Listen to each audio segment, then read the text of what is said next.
Imagine walking from London to Amsterdam, not flying over the ocean, not taking a ferry, just walking, through rolling hills covered in oak and hazel forests, past rivers teeming with salmon, across plains where herds of deer, greys and aurochs roam. You stop at a freshwater lake to fill your water skin, and in the distance you see smoke rising from a settlement, a small group of families living in wooden shelters, fishing, hunting, surviving. This isn't science fiction. This was real. For thousands of years you could have made this journey on foot because there was no North Sea, not the way we know it today. Between Britain and Europe there was land, hundreds of miles of it, a whole world with its own ecosystems, its own seasons, its own human cultures. Scientists call it Doggerland, and it was home to thousands of people before it vanished beneath the waves. Today, if you look at a map of Europe, Britain is an island. It's separated from the continent by the North Sea and the English Channel. We think of this as permanent, as if it's always been this way. But 10,000 years ago that map would look completely different. Where we now see cold, grey water stretching between England and the Netherlands, there was a landscape as rich and varied as anywhere else in prehistoric Europe. Doggerland wasn't some barren wasteland waiting to be drowned. It was a paradise for Stone Age hunter-gatherers, the heartland of northern Europe, possibly more important than the lands we now call Britain or Denmark or the Netherlands. If you're using this to fall asleep, that's literally why I make it. So subscribe maybe, and tell me where you are and what time it is. I check the comments, and it's like Tokyo at dawn, Toronto at midnight, all at once. For most of human history, nobody knew Doggerland existed. It disappeared so completely that it left almost no trace in human memory. No myths, no legends, no stories passed down through generations about the drowned lands. The people who lived there didn't have writing. When their world slowly sank beneath the rising seas, their stories sank with it. For 8,000 years, Doggerland was simply gone, erased from history, a ghost landscape hidden under hundreds of feet of cold water. But here's what makes this story so haunting. This wasn't ancient history when Doggerland drowned. This was happening at the same time humans were building the first permanent settlements in the Middle East. At the same time agriculture was being invented in the Fertile Crescent. While some humans were taking the first steps towards civilization in the south, their cousins in the north were watching their entire world disappear beneath the waves. Generation by generation, the land shrinking, the seas rising, communities being forced to migrate or drown. And they had no idea why it was happening. They didn't understand climate change or glacial melt or sea level rise. They just knew that the world their grandparents described, with its vast hunting grounds and rich river valleys, was vanishing. The places where they'd buried their dead were being swallowed by the sea. The camps where they'd spent countless summers were flooding, and there was nothing they could do to stop it. What we're going to explore in this story is something rare in history, a complete world, lost and then found again. We'll walk through Doggerland's forests and marshes. We'll meet the animals that lived there, from woolly mammoths in its earliest days to the red deer and wild boar that roamed its final centuries. We'll discover how Mesolithic people survived and thrived in this landscape, what they ate, how they lived, what tools they made, how they raised their children. We'll watch as the climate warmed at the end of the Ice Age and the seas began their slow, inexorable rise. We'll see how communities adapted, how they kept moving north and west as the water claimed more land, and we'll witness the final catastrophe, a massive underwater landslide off the coast of Norway that triggered a tsunami, potentially drowning what remained of Doggerland in a matter of hours. But this isn't just a story about loss. It's a story about resilience. The people of Doggerland didn't vanish when the world drowned. They became the ancestors of the people who settled Britain, who built Stonehenge, who eventually formed the cultures and nations we know today. Their DNA flows in the veins of millions of modern Europeans. Their story is our story. So settle in, get comfortable. We're about to journey to a world that exists now only in sediment cores and sonar scans, in fragments of bone and stone dredged up by fishing nets, in the computer models of archaeologists who've spent decades piecing together this lost landscape. We're going beneath the waves to find the lost humans of Doggerland. Picture this. It's 1931. You're Captain Pilgrim Lockwood, and you're hauling in your trawl nets off the Norfolk coast, about 25 miles from shore. The Dogger Bank fishing grounds. Same place you've been fishing for 30 years. Same backbreak in work, same endless hours sorting through whatever the North Sea decides to give up. Most days it's fish. Sometimes it's rocks. Occasionally it's something weird. Bones too big to belong to anything living in modern seas. Chunks of fossilized wood. Once in a while, stones that look almost like they've been shaped by human hands. But today you pull up something different. It's about 4 inches long, dark brown, almost black from millennia underwater. One end is pointed and barbed.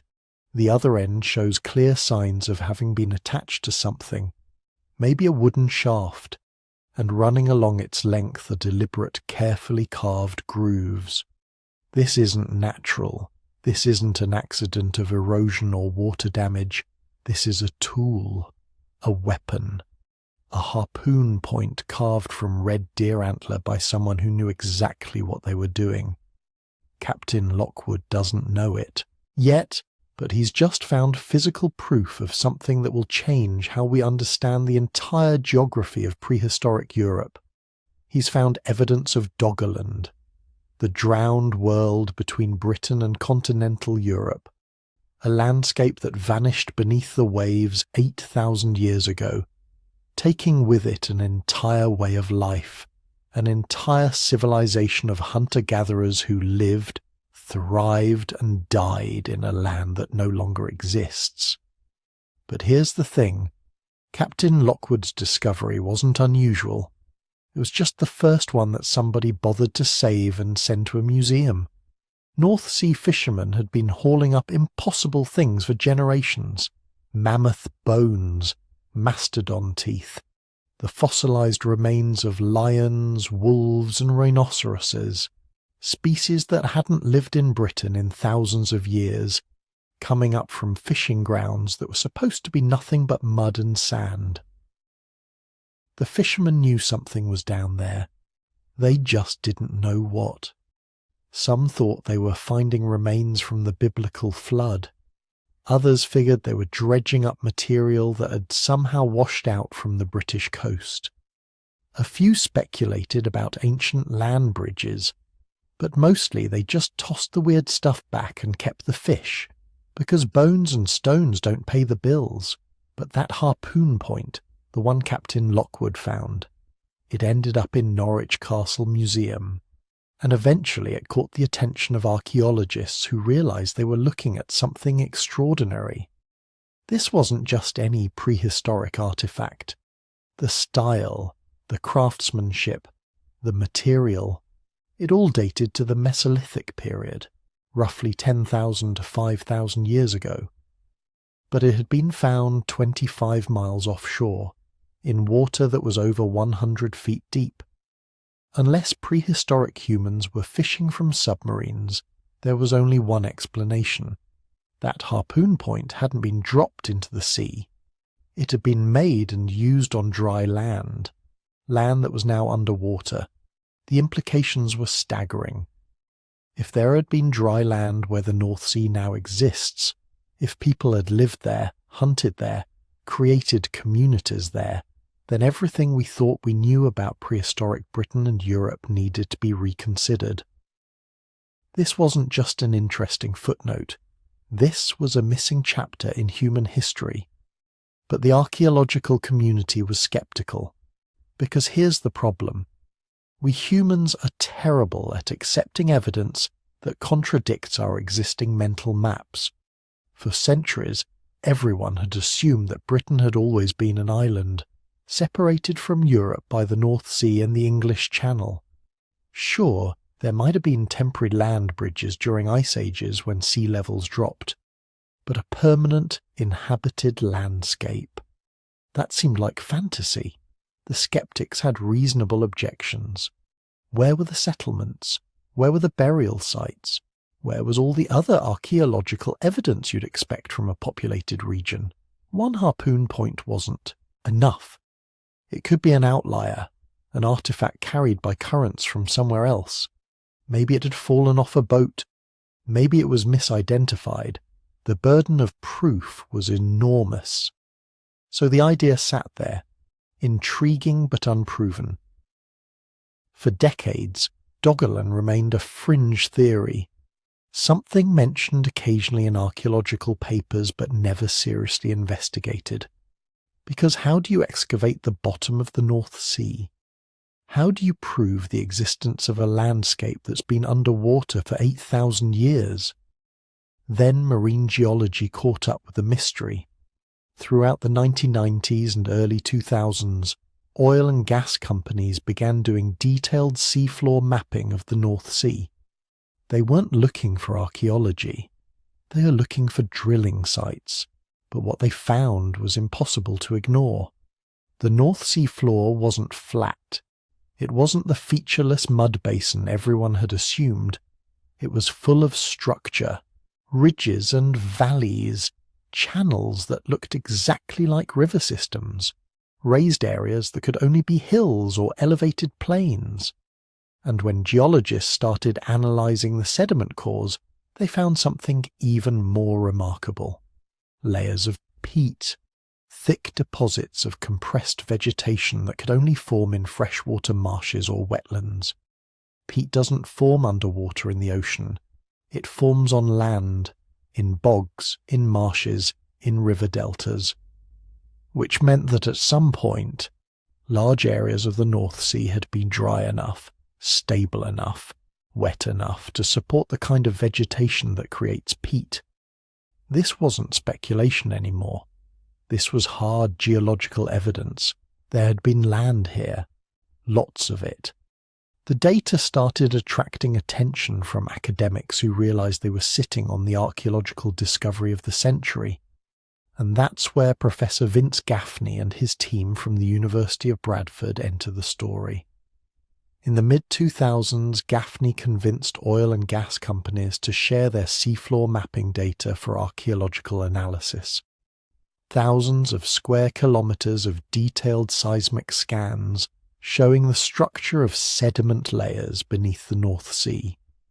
What Gaffney's team did next was revolutionary. They used that geological data to reconstruct the landscape of Doggerland as it had existed before the flooding. By identifying buried river channels, they could trace ancient waterways. By mapping elevated areas, they could locate hills and ridges. By analysing sediment types, they could distinguish between coastal zones, river valleys, and inland plains. Computer algorithms pieced together this scattered data into something extraordinary. A map. An actual detailed map of a landscape that hadn't been seen by human eyes in 8,000 years. And it wasn't just any landscape. What emerged from the data was a vast, low-lying plain connecting Britain to continental Europe, a region that would have been larger than many modern European countries. The terrain was diverse.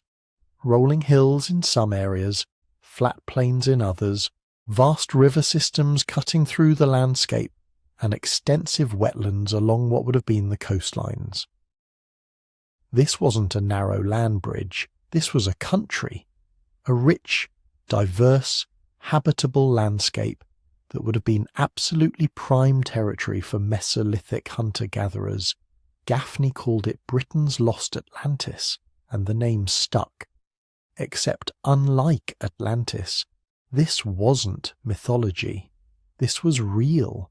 The geological evidence was undeniable, and once you knew what to look for, evidence of Doggerland's human inhabitants started showing up everywhere. Fishermen who had been tossing mammoth bones and weird stones back into the sea for generations suddenly found museums interested in their catches.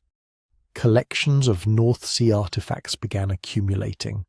More bone tools, stone axes, flint blades and scrapers, antler hammers used for working flint. Every new find added detail to the picture of who had lived in Doggerland and how they'd survived. The most systematic collection effort came from Dutch waters, where dredging operations for coastal construction regularly churned up prehistoric material. In 2019, a team of archaeologists working with Dutch marine contractors recovered thousands of flint tools, along with bone fragments from aurochs, red deer, and wild horses, all species that would have been hunted by Mesolithic humans. The concentration of finds suggested they weren't random. These tools were coming from specific locations on the seafloor, locations that had probably been settlement sites or hunting camps 10,000 years ago. One of the most remarkable finds was a fragment of a Neanderthal skull, pulled up from the seafloor off the Dutch coast. DNA analysis confirmed it was about 40,000 years old, proving that human habitation of Doggerland went back far earlier than the Mesolithic period. Neanderthals had walked this land. They'd hunted here, lived here, died here, and then their descendants, modern humans, had done the same for thousands of years after. But here's what makes the discovery of Doggerland so profound. It's not just about finding a lost landscape. It's about realizing how much of human history has been hidden from us by rising seas. How many settlements have been drowned? How many migration routes are now underwater? How many cultural developments happened in regions that no longer exist? Think about it this way. If you're an archaeologist studying prehistoric Europe, you've been working with only part of the evidence. You've been examining sites in Britain, sites in France, Germany, the Netherlands, all the places that are still above water, and you've been trying to figure out how these populations interacted, how technologies spread, how people moved across the landscape. But you've been missing the middle, the heart of the region, the central lowland plain that connected everything. It's like trying to understand the history of the Mediterranean world while ignoring Italy, or studying North American prehistory while pretending the Great Plains don't exist. You might come up with theories that sort of work, but you're missing the most important part of the story. Doggerland was that missing piece. It was the cultural and geographical centre of northwestern Europe for thousands of years. And we only rediscovered it because fishermen kept hauling up bones, and archaeologists finally started paying attention. The technology that made this discovery possible has continued to advance. Modern multi-beam sonar can now map the seafloor with incredible precision, revealing details as small as a few meters across. Ground-penetrating radar adapted for underwater use can identify buried structures beneath layers of marine sediment. And most recently, researchers have begun using DNA analysis on sediment cores pulled from the North Sea. Turns out that soil preserves genetic material from plants and animals for thousands of years. By analysing ancient DNA from Doggerland sediments, scientists can reconstruct the ecosystems that existed there. What plants grew? What animals lived there? How did the environment change over time? The answers are astonishing. The DNA evidence shows Doggerland wasn't some marginal, barely habitable wasteland. It was an ecological paradise, temperate forests rich with game, extensive wetlands full of fish and waterfowl, grasslands supporting herds of aurochs and wild horses. This was some of the best hunting territory in all of prehistoric Europe, and climate change research has brought new urgency to understanding Doggerland. Because what happened there 8,000 years ago is happening again now. Sea levels are rising, coastal regions are flooding, islands are disappearing. Within a few centuries, large parts of our current coastline will be underwater, just like Doggerland. By studying how Mesolithic people adapted to rising seas, how they responded to the gradual drowning of their homeland, we might learn something about our own future. Did they retreat gradually? Did they resist the change? At what point did they abandon their settlements and migrate to higher ground? The archaeological record of Doggerland holds clues to how humans respond to catastrophic environmental change, lessons that might prove essential as we face our own climate crisis. But there's something else too, something more fundamental. The discovery of Doggerland reminds us how contingent human history really is, how much of what we think of as permanent, Britain being an island, the geography of Europe, the shape of our coastlines, is actually temporary. The world looked completely different 10,000 years ago. It'll look completely different 10,000 years from now. The people who lived in Doggerland didn't know they were living on borrowed time. They built communities, raised children, developed traditions, created the kind of deep cultural knowledge that takes generations to accumulate. And then the sea rose, and all of it vanished. Not violently, not suddenly, but slowly, inexorably, year by year, until finally there was nothing left but stories, and eventually not even that, just bones and stones sleeping beneath the waves, waiting for a fisherman's net to drag them back into the light. And now we know they were there. Now we can map their world, reconstruct their environment, understand how they lived, all because someone paid attention to what the sea was giving back. Now imagine standing on what is today the seafloor of the North Sea, except you're not underwater. You're standing on solid ground, dry earth beneath your feet, with grass stretching to the horizon in every direction. It's around 10,000 BCE. The ice sheets have been retreating for a few thousand years now, and the world is warming, slowly transforming from the frozen wasteland of the last glacial maximum into something more hospitable, more alive. You're standing in Doggerland, and it's massive. Here's what most people don't grasp when they first hear about this place. Doggerland wasn't some little strip of land connecting Britain to Europe. It wasn't a bridge you could walk across in a day or two. This was a country, a whole landscape roughly the size of modern Britain itself, stretching from what's now the east coast of England all the way to the Netherlands, Denmark and Germany. If you were standing in the middle of it, you couldn't see the sea in any direction. Just land rolling on, broken by rivers and forests and hills. Britain wasn't an island then. That's the thing that rewrites everything we think about British history. Britain was just the western highlands of a much larger territory. The high ground. If you were a Mesolithic hunter standing in what is now Norfolk, you wouldn't think of yourself as being on an island. You'd think of yourself as being in the western hills of a vast plain that stretched east for hundreds of miles. The North Sea didn't exist as we know it. Instead, there was Doggerland, named centuries later after the Dogger Bank, that shallow area where fishing trawlers kept pulling up evidence of this drowned world. But 12,000 years ago, the Dogger Bank wasn't a bank at all. It was hills, gentle slopes rising from the surrounding lowlands, probably covered in birch and pine, probably dotted with lakes fed by springs and seasonal streams. The landscape was constantly changing. Not over decades, but you could see it shift if you lived your whole life there. This was the early Holocene, the warming period after the Ice Age, and everything was in flux. Year by year, the ice sheets to the north were melting, releasing unimaginable volumes of fresh water into the ocean. But that water hadn't reached Doggerland yet. Not in force, not enough to drown it.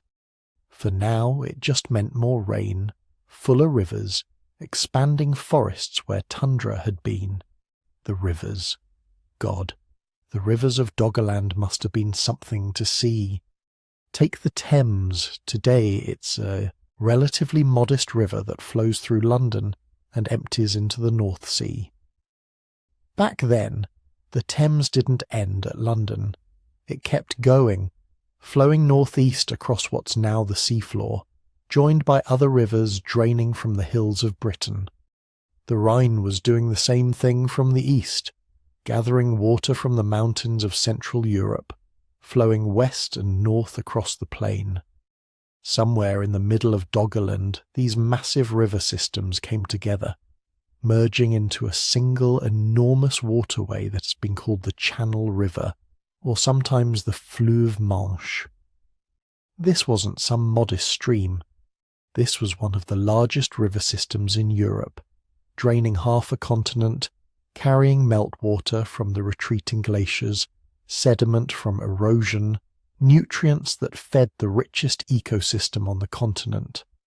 The valley this river carved would have been miles wide in places, its floodplain spreading out during spring floods, creating vast wetlands that dried to meadows in summer. And it wasn't alone. Dozens of smaller rivers crisscrossed the plain, fed by rainfall and springs and the slow release of water from thawing ground. Archaeological evidence from the seafloor shows ancient river channels running in every direction, creating a network of waterways that would have been natural highways for the people living there. You could travel hundreds of miles by boat, from the hills of Britain to the forests of northern Europe, never needing to portage more than a few miles between river systems. The terrain was incredibly diverse. That's what makes Doggerland so different from the cold, uniform sea that covers it now. The North Sea is basically flat, a shallow continental shelf with minimal variation. But Doggerland was anything but uniform. In the north, near what's now the coast of Scotland and Norway, there were marshlands, extensive wetlands where fresh water from rivers mixed with seasonal flooding, creating a maze of channels and islands and reed beds that probably looked like the Okavango Delta or the Everglades. These marshlands would have been incredibly rich in birds, fish, seasonal plants, a paradise for hunters who knew how to navigate them. Moving south and east, the land rose into rolling hills, not mountains, nothing dramatic, but gentle slopes covered in grassland and scattered trees. In the early post-glacial period, this would have been mostly open terrain, tundra vegetation giving way to grass and low shrubs. But as the climate warmed, forests began advancing from the south. Birch trees first, those hardy pioneers that can tolerate almost anything. Then pine, spreading from refuges where they'd survived the Ice Age. Then hazel, bringing its nutritious nuts that would become a staple food for Doggerland's inhabitants. By 10,000 BCE, much of the southern part of Doggerland would have been transitioning from open grassland to mixed woodland.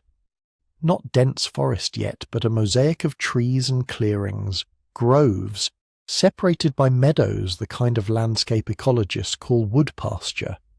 This is prime territory for large mammals. Deer thrive in these conditions. Wild cattle, the massive aurochs that stood 6 feet at the shoulder, elk that could weigh 1,500 pounds, all grazing on the rich grass and browsing the young trees.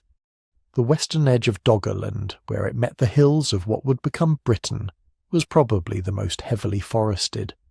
Higher elevation meant more rainfall, and the hills would have caught weather systems coming from the Atlantic.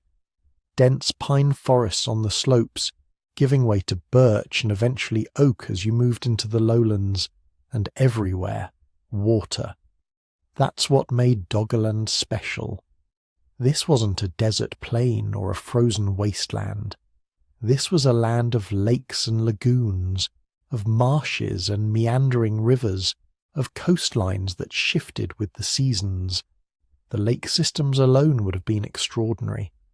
As the ice sheets melted, they left behind a landscape pockmarked with depressions, hollows scraped out by glaciers or filled by meltwater. These became lakes, some of them substantial.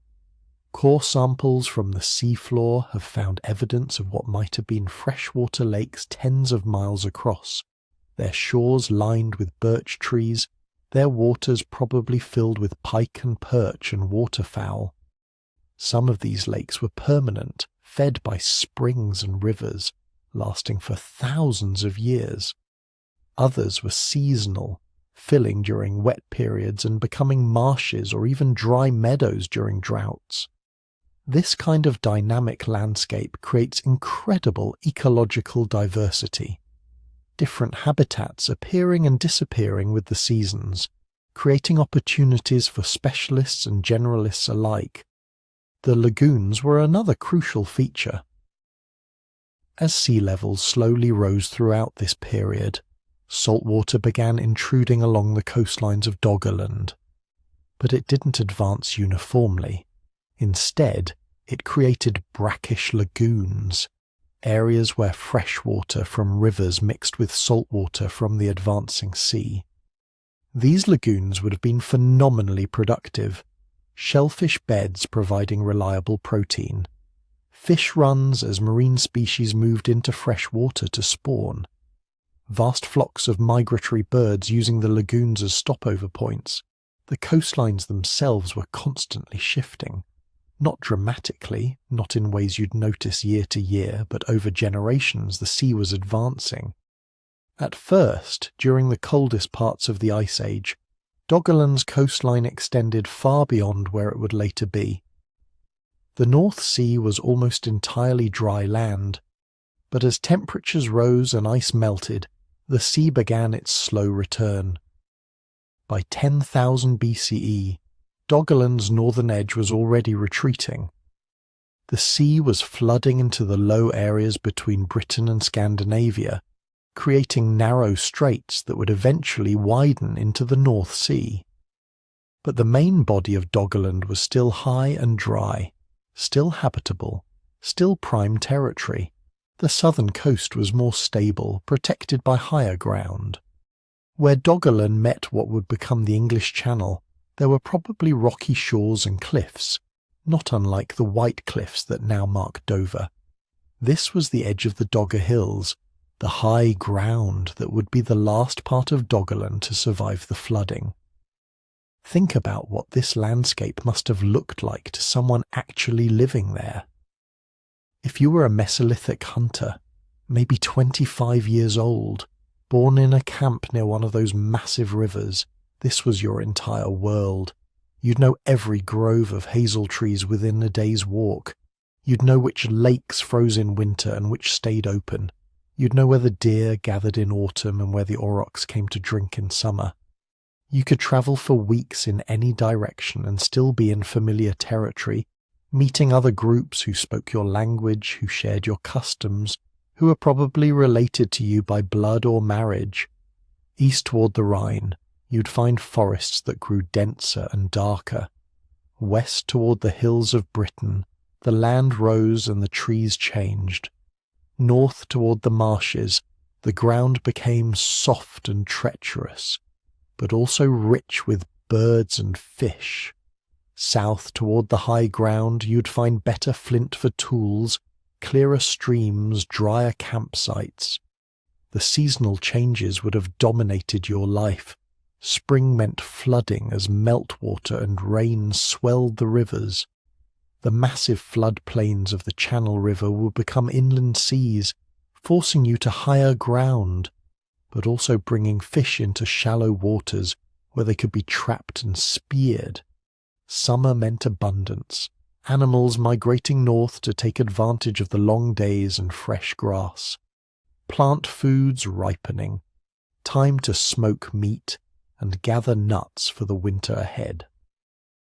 Autumn brought the reverse migration, herds moving south again as the days shortened.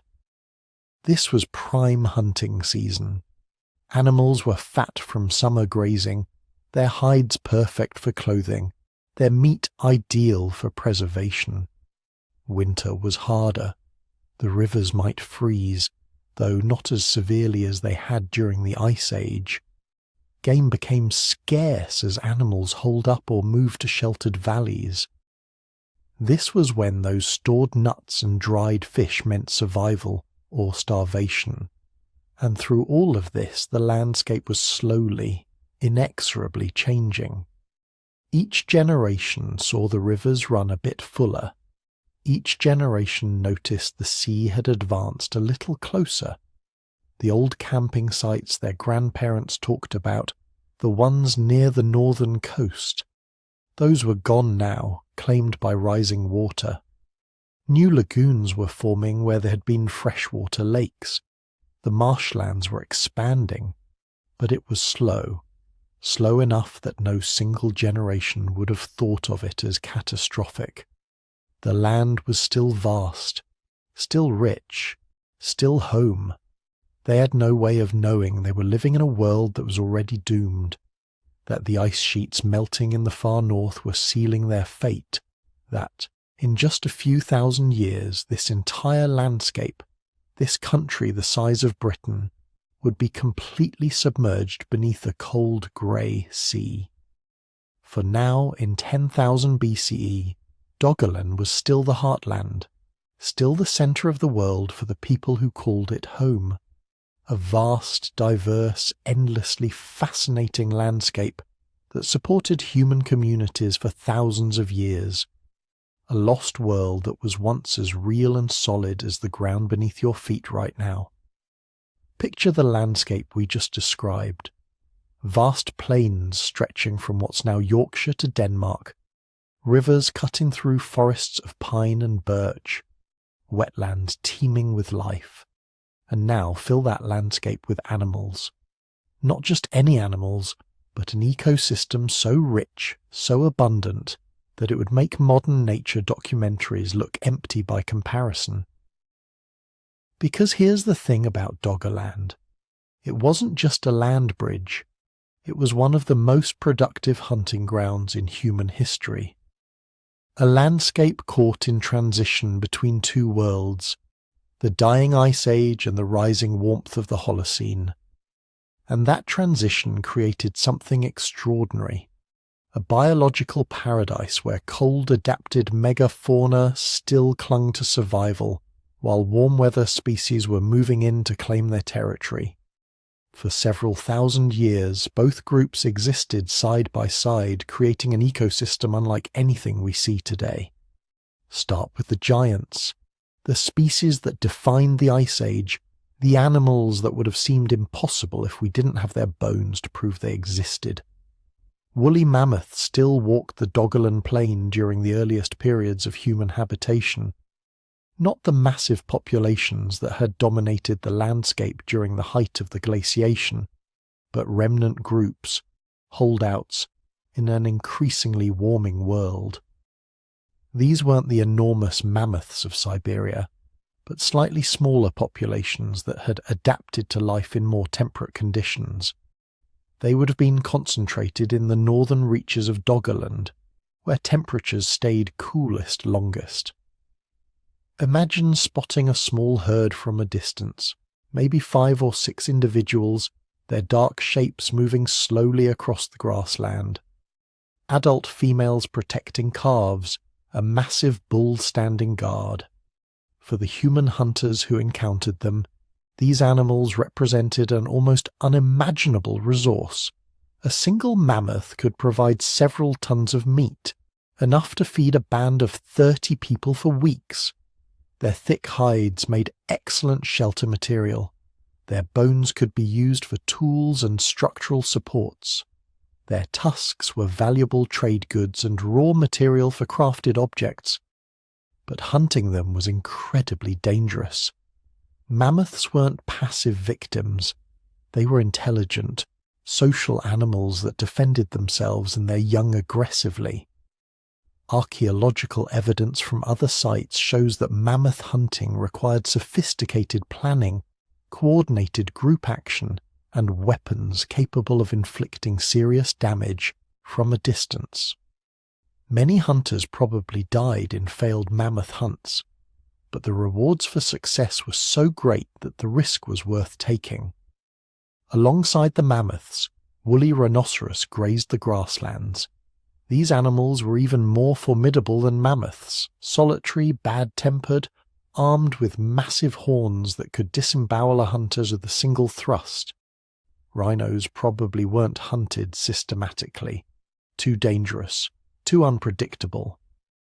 But when opportunity presented itself, a sick animal, an old bull separated from better feeding grounds, hunters would take the chance. Rhino bones have been found in the North Sea showing clear evidence of human modification, proof that Doggerland's people weren't afraid to tackle even the most dangerous prey. Then there were the giant elk, called megaloceros by scientists. These animals were absolutely spectacular. Bulls carried antlers that could span 12 feet from tip to tip, the largest antlers of any deer species that ever lived. They were massive creatures standing over 6 feet tall at the shoulder, weighing close to 1,500 pounds. Unlike mammoths and rhinos, giant elk were relatively abundant in Doggerland, at least during the earlier periods. They preferred the transition zones between forest and grassland, exactly the kind of mixed habitat that Doggerland provided in abundance. For hunters, giant elk represented an ideal prey species, large enough to provide substantial resources but not so dangerous that hunting them meant risking your life. They were herd animals, which meant if you found one you'd likely find more, and their predictable seasonal movements made them easier to locate and hunt systematically. But as the centuries passed and temperatures continued rising, these Ice Age giants began disappearing. Not all at once, not everywhere simultaneously, but slowly, population by population. By around 8,500 years ago, the mammoths were gone from Doggerland entirely. The rhinos vanished around the same time. Giant elk held on longer in some areas, but eventually succumbed to the warming climate and shrinking grasslands they needed to survive. As the old giants faded, new species moved in to replace them. Red deer became increasingly common, smaller than giant elk but better adapted to the expanding forests. These animals thrived in Doggerland's changing landscape. Archaeological sites from the later periods of occupation show that red deer became the primary large game species, their bones showing up in almost every settlement context. Red deer are smart, adaptive animals. They learned quickly where human settlements were located and adjusted their behavior accordingly. This created an evolutionary arms race between hunters and prey, deer becoming more cautious, more selective about where they grazed and watered, hunters developing better tracking skills, more sophisticated hunting techniques, improved projectile weapons. Roe deer spread across the landscape too, smaller and more elusive than red deer, but abundant enough that they became an important food source. They preferred dense forest undergrowth, the kind of habitat that was expanding as Doggerland's climate warmed. Hunting them required different skills than pursuing larger game, stealth rather than strength, individual stalking rather than coordinated group drives. But perhaps the most important new arrival was the wild boar. These animals are the ancestors of domestic pigs, but don't let that fool you into thinking they were docile. Wild boars are aggressive, dangerous animals when cornered. Males can weigh 400 pounds or more, armed with tusks capable of inflicting terrible injuries. They're also incredibly intelligent and adaptable, capable of eating almost anything, thriving in almost any habitat with adequate cover. For Doggerland's inhabitants, boars represented both opportunity and challenge. The meat was excellent, the fat rendered into valuable cooking and lamp oil. Boar hide was thick and durable, perfect for certain kinds of clothing and containers. But hunting them was risky work. Wounded boars were notorious for charging their attackers, and their thick hide made them difficult to kill cleanly with the weapons available at the time. Then there were the aurochs, wild cattle that stood 6 feet tall at the shoulder with enormous forward-curving horns. These animals were the ancestors of modern domesticated cattle, but they were far more formidable. Bulls were aggressive and territorial, especially during breeding season. They lived in small herds in the forest clearings and grasslands, browsers and grazers that could thrive in the mixed habitats Doggerland provided. Hunting aurochs required careful planning. You didn't just stumble across a bull and decide to take it down. You scouted herds, identified vulnerable individuals, planned escape routes in case things went wrong. The archaeological record shows aurochs' bones at numerous Doggerland-related sites, proof that despite the danger, hunters successfully targeted these animals regularly. But Doggerland wasn't just about prey animals. Where herbivores thrive, predators follow. Wolves roamed the landscape in packs, competing with human hunters for the same prey species. These weren't the depleted, isolated wolf populations of modern Europe. These were robust, widespread populations that played a crucial role in the ecosystem. They culled sick and weak animals, controlled herbivore populations, and scavenged carrion that might otherwise spread disease. Humans and wolves had a complicated relationship. Competition certainly, both species targeting the same prey. Conflict occasionally, especially if wolves began taking human kills or threatening human settlements, but also perhaps the beginnings of cooperation. Some researchers think the human-dog relationship began in exactly these kinds of contexts. Wolves hanging around human camps, feeding on scraps, gradually becoming habituated to human presence. Over generations, the boldest, friendliest individuals would have had better access to human food resources, creating selection pressure for domestication. Brown bears lumbered through Doggerland's forests, massive omnivores that could weigh 800 pounds or more. They were opportunistic feeders, eating everything from berries and roots to fish, carrion, and occasionally fresh meat when they could get it. Bears probably avoided human settlements most of the time, but encounters would have been inevitable. A bear defending a kill site or protecting cubs would be absolutely deadly, and Doggerland's inhabitants would have learned to give them wide berth. Lynx prowled the dense forests, medium-sized cats that specialized in hunting deer and smaller prey. There were secretive animals, rarely seen, but their presence would have been known to any experienced hunter. Lynx kills have distinctive signatures, partially consumed deer carcasses in concealed locations, and smart hunters would have learned to recognize and sometimes appropriate these kills. But some of Doggerland's richest resources weren't on land at all. The rivers and wetlands teemed with fish. Pike lurked in the still waters, ambush predators that could reach 5 feet in length. They were relatively easy to catch with spears or traps and provided excellent meat. Archaeological sites show pike bones are among the most common fish remains, suggesting they were a dietary staple.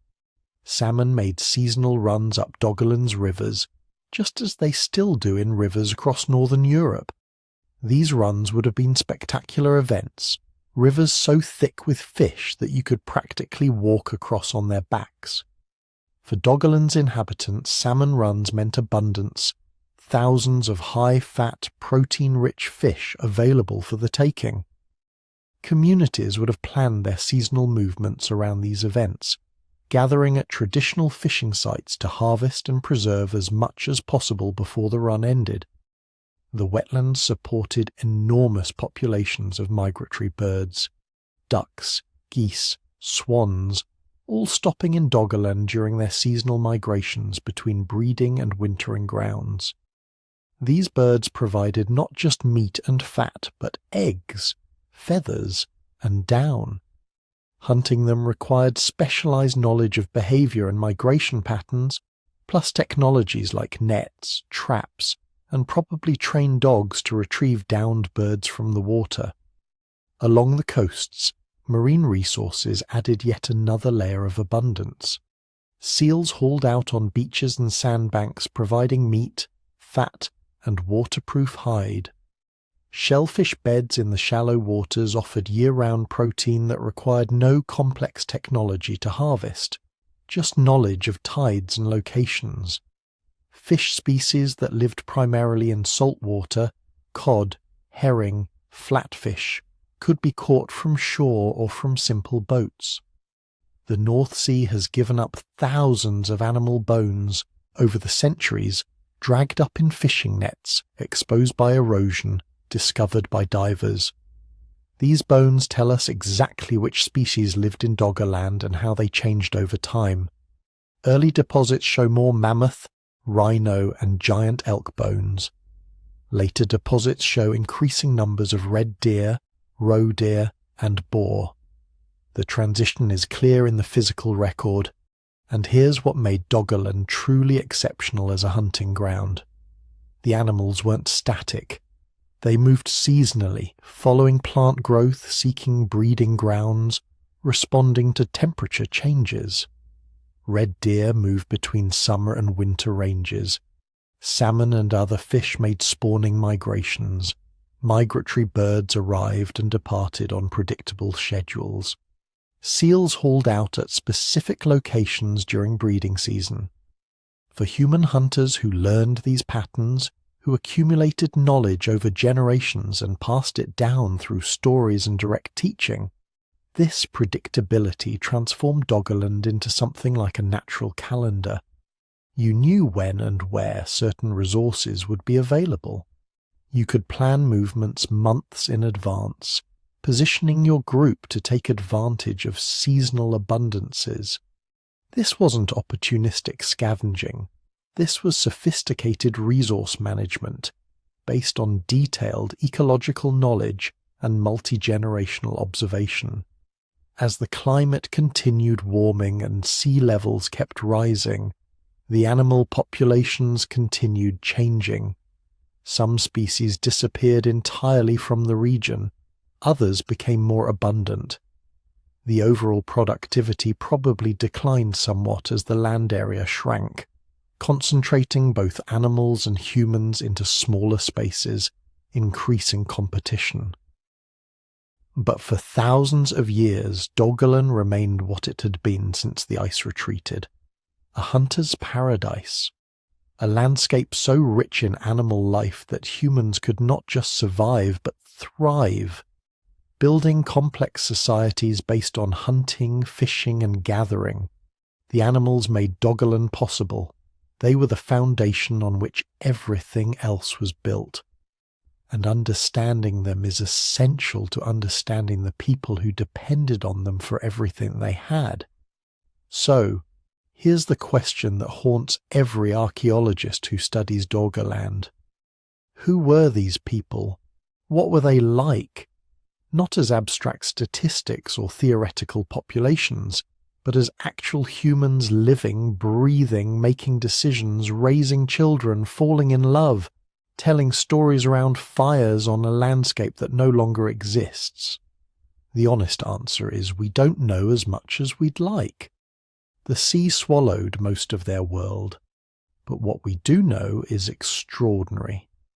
And here's the thing, What little evidence we have tells us these weren't primitive cave people, stumbling around trying to figure out which end of a stick to use. These were sophisticated hunter-gatherers with technologies and knowledge systems refined over thousands of generations.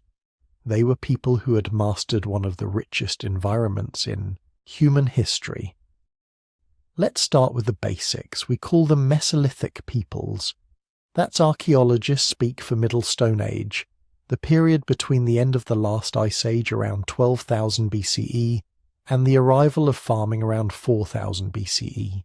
For Doggerland specifically, we're talking about people who lived there roughly between 12,000 and 6,500 BCE, when the rising waters finally made the place uninhabitable. But calling them Mesolithic doesn't really tell us who they were. It's like calling someone modern. Technically accurate, completely uninformative. So let's dig deeper. Based on the limited human remains and artifacts we've found, plus comparisons with contemporary cultures whose archaeology is better preserved, we can reconstruct a decent picture.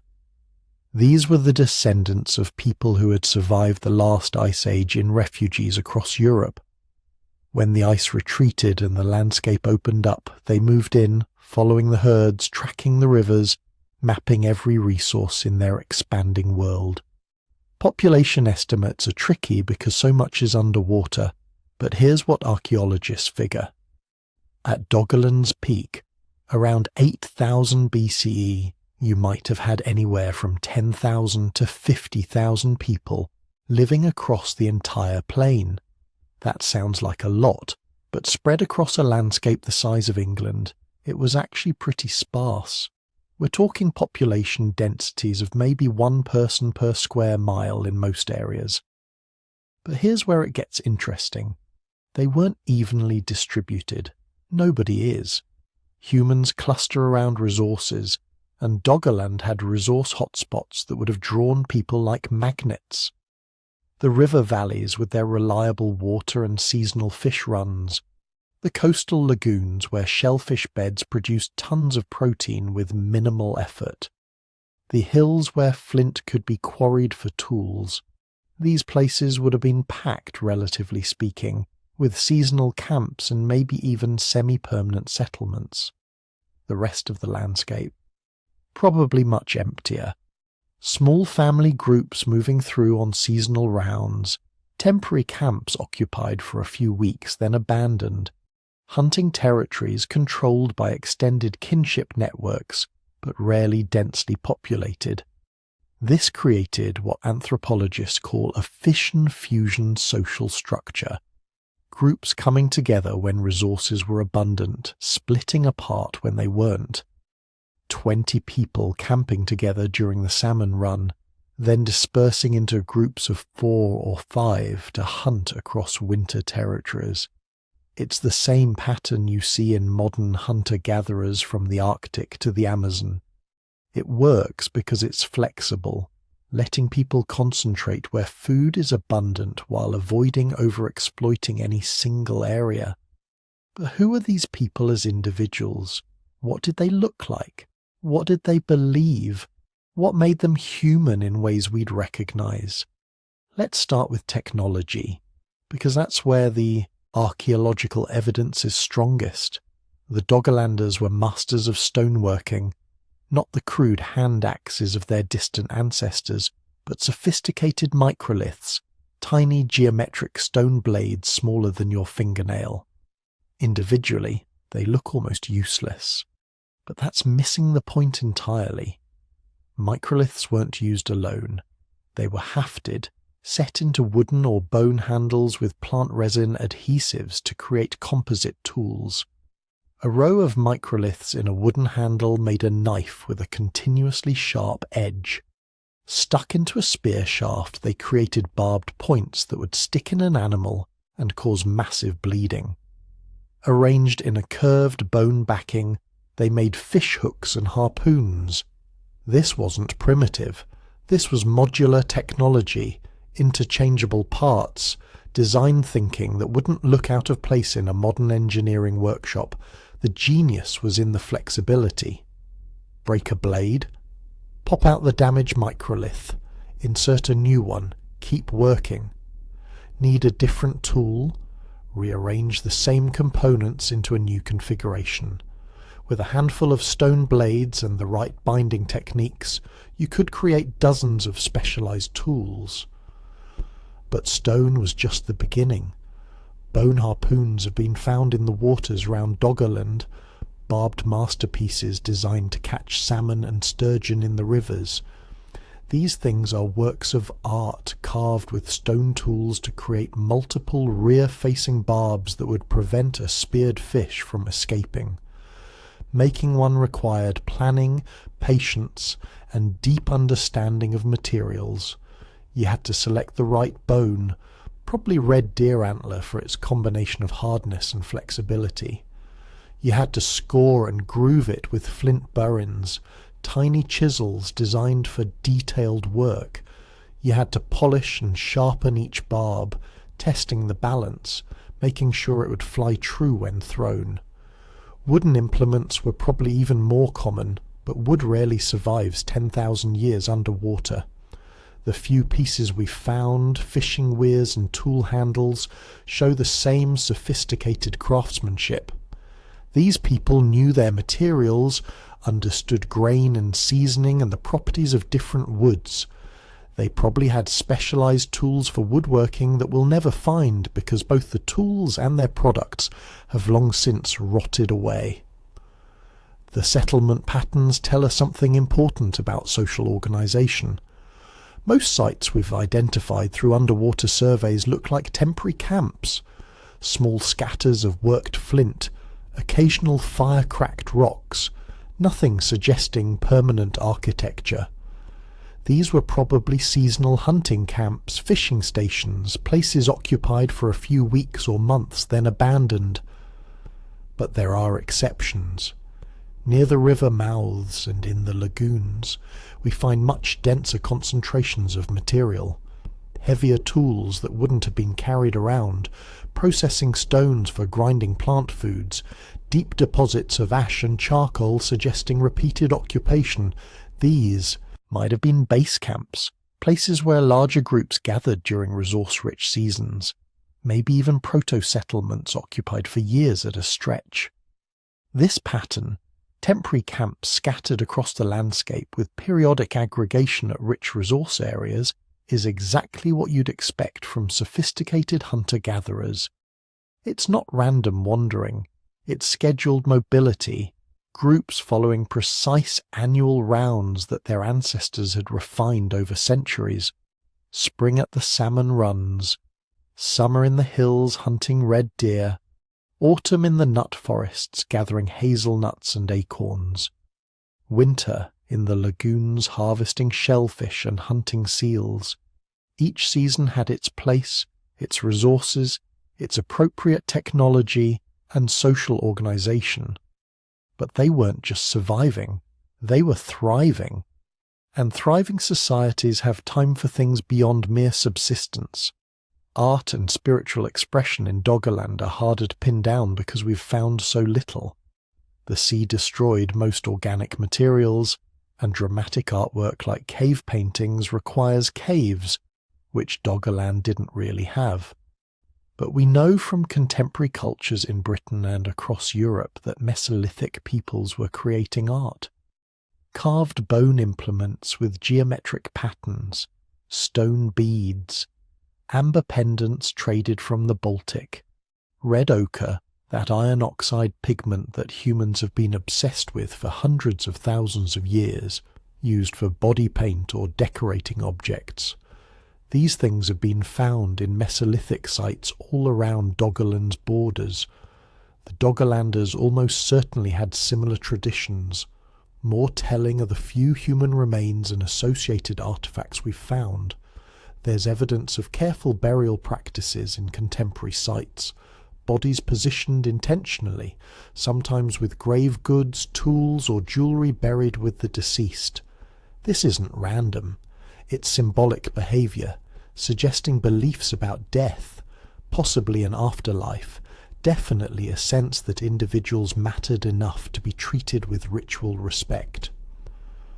Some burial sites show evidence of red ochre staining on bones, suggesting bodies were painted before burial. Others show placement patterns, bodies facing specific directions or positioned in ways that must have had meaning. We find animals buried with humans sometimes, dogs especially, suggesting these relationships were considered important enough to extend beyond death. What this tells us is that the Doggerlanders had complex belief systems. They thought symbolically, engaged in abstract reasoning about life and death and meaning. They probably had creation myths explaining where their people came from. They definitely had knowledge systems for tracking game, predicting weather, understanding the seasonal movements of fish and birds. This knowledge would have been encoded in stories, passed down through generations, refined and expanded over centuries. Shamanism was probably part of their spiritual life. Most hunter-gatherer societies have individuals who serve as mediators between the human and spirit worlds, using altered states of consciousness to diagnose illness, ensure hunting success, or communicate with ancestors. The Mesolithic sites around Doggerland show evidence consistent with these practices. Unusual burials, caches of seemingly ritual objects, sites that don't fit normal habitation patterns and might have been ceremonial locations. But here's what we need to understand about these people. They weren't primitive. That word doesn't mean anything useful. They had different technology than us, sure. But in terms of cognitive ability, emotional range, capacity for abstract thought, they were us. Same species, same brain size, same fundamental human experience. A Doggerland hunter knew more about his environment than any modern PhD in ecology. He could read weather from cloud patterns, track animals across different terrain types, identify hundreds of plant and animal species by sight, sound, and smell. He understood seasonal patterns, animal behavior, tidal movements, and landscape changes with a precision that would take years of graduate study to even approach today. A Doggerland woman processing plant foods knew chemistry, even if she didn't call it that. She knew which plants were poisonous and which were nutritious, how to leach toxins through repeated washing, how to ferment foods to make them more digestible, how to dry and store provisions to last through winter. This was sophisticated knowledge, technical skill refined over thousands of generations of trial and error. Their social intelligence was probably superior to ours in many ways. They had to maintain complex kinship networks across vast distances without writing or electronic communication. They had to negotiate resource sharing, arrange marriages, settle disputes, maintain alliances all through face-to-face interaction, and memorized relationship genealogies going back multiple generations.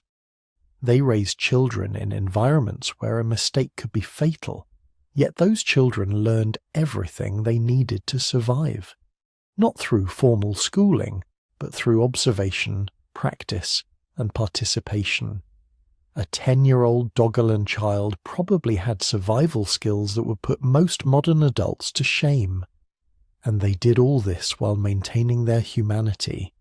They loved, they grieved, they laughed, they told stories, they sang songs, they danced, they created art, they wondered about the world and their place in it.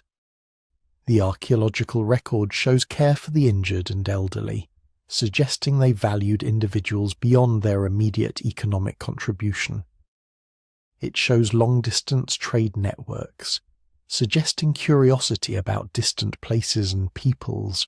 It shows innovation and experimentation, suggesting they were constantly trying to improve their lives. These weren't primitive people awaiting civilization.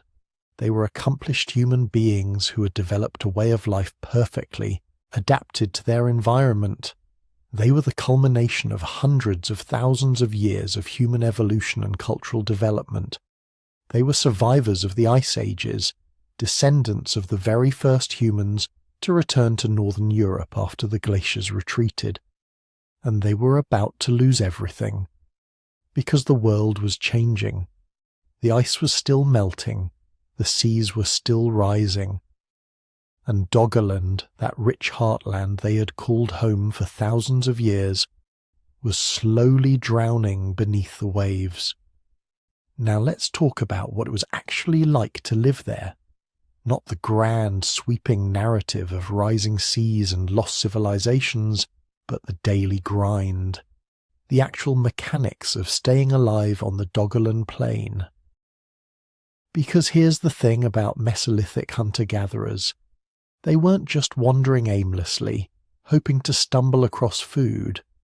They were living according to a calendar more precise than anything you'll find on your smartphone. A seasonal rhythm that had been perfected over thousands of years. Spring meant fish. Not just any fish, but massive runs of migratory species moving through Doggerland's rivers and coastal waters. Salmon, sturgeon, pike. These weren't occasional catches. These were seasonal abundances so reliable you could set your entire yearly schedule around them. Archaeological sites from similar periods show bone points and antler harpoons designed specifically for spearing large fish. These weren't simple tools. The harpoons had barbed edges carved with incredible precision, designed to penetrate and hold fast in struggling fish. Some had detachable heads connected by cords, working exactly like modern harpoons.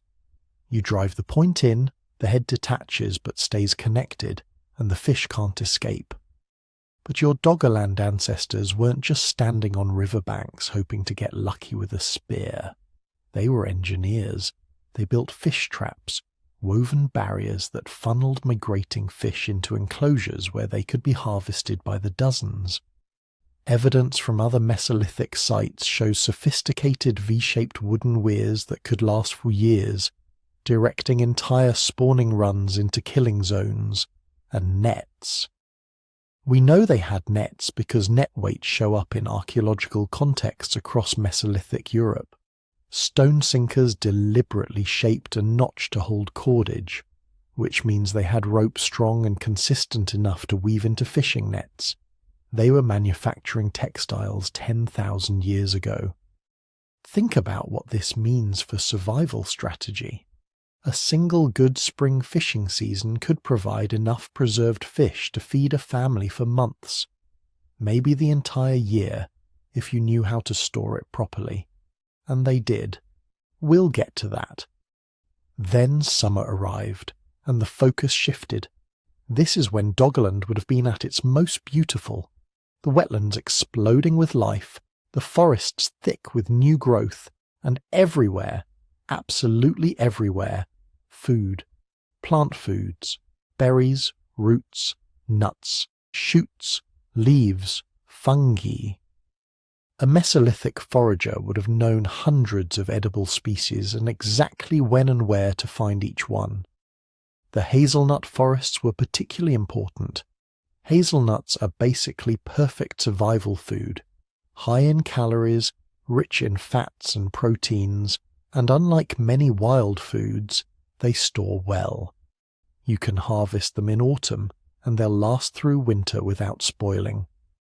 Archaeological sites across northern Europe from this period show massive quantities of hazelnut shells, not just scattered remains, but concentrated deposits suggesting systematic harvesting and processing. Some researchers think Mesolithic people might have been managing hazelnut groves, deliberately clearing competing vegetation to encourage nut production. Not quite agriculture, but not purely wild harvesting either. Something in between. Woodland management designed to maximize food production. Women probably did most of the gathering. Not because of some rigid gender division, but because it made practical sense. Gathering requires intimate knowledge of plant species, growth patterns, and processing techniques. Knowledge that builds over lifetimes and gets passed between generations. Young girls learning from their mothers and grandmothers, building mental maps of productive locations, learning which berries are safe and which will make you violently ill. But gathering wasn't just women's work. Everybody did it. Children, elders, men between hunting trips. Because when you're living on the edge of subsistence, you don't waste food sources because of arbitrary social rules. By autumn, the focus shifted again. This is when the large mammals were at their best. Fat from summer grazing, their coats thick for winter, perfect for hunting. Deer would have been the primary target. Red deer, roe deer, maybe elk in the northern regions. But hunting these animals wasn't like modern sport hunting. This was deadly serious business. Your survival through winter might depend on successfully taking down enough large game to provide meat and hides for the dark months ahead. Hunting strategies varied depending on the prey. For individual deer, stalking was probably most common. You track the animal, get close enough for a clear shot with your bow or throwing spear, and hope your aim is true. Archaeological evidence shows these people were using sophisticated composite bows, weapons that required years to master, but could drive an arrow completely through a deer at 50 paces. The arrowheads were masterpieces of stoneworking. Microliths, tiny geometric flakes of flint set into wooden shafts with tree resin, creating projectile points that were both sharp and surprisingly durable. But for larger animals, or when a community needed more meat than individual hunting could provide, they might have used communal drives. This is harder to prove archaeologically, but it makes sense given the landscape. Drive a herd of deer toward a bog where they'll get stuck, or toward a cliff edge, or into a narrow valley where hunters are waiting. This requires coordination, planning, and probably some form of systematic communication, which means language sophisticated enough to plan complex group activities. Then winter came, and winter in Doggerland, even during the Mesolithic warm period, was no joke. Days got short, temperatures dropped, the abundant plant foods vanished, the fish runs stopped, everything became harder. This is when all that spring and summer preparation paid off. Or didn't. Shelter became critical. We don't have many preserved Mesolithic structures from Doggerland itself because it's all underwater, but we have excellent examples from similar sites across northern Europe. These weren't crude lean-tos, these were substantial buildings, wooden frameworks covered with hides, bark or turf. Archaeological sites show post holes arranged in circles or ovals, indicating structures maybe 15 to 20 feet across, large enough for extended family groups. Inside you'd have a central hearth, sleeping areas around the edges, storage spaces for tools and preserved foods. The hearth was everything, not just for warmth, though that was obviously crucial. Fire was technology. You used it for cooking, obviously, but also for tool making.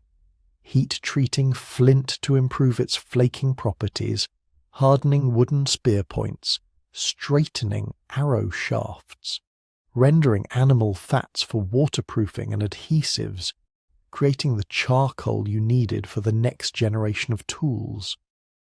A well-maintained fire was the difference between comfort and misery, maybe between survival and death.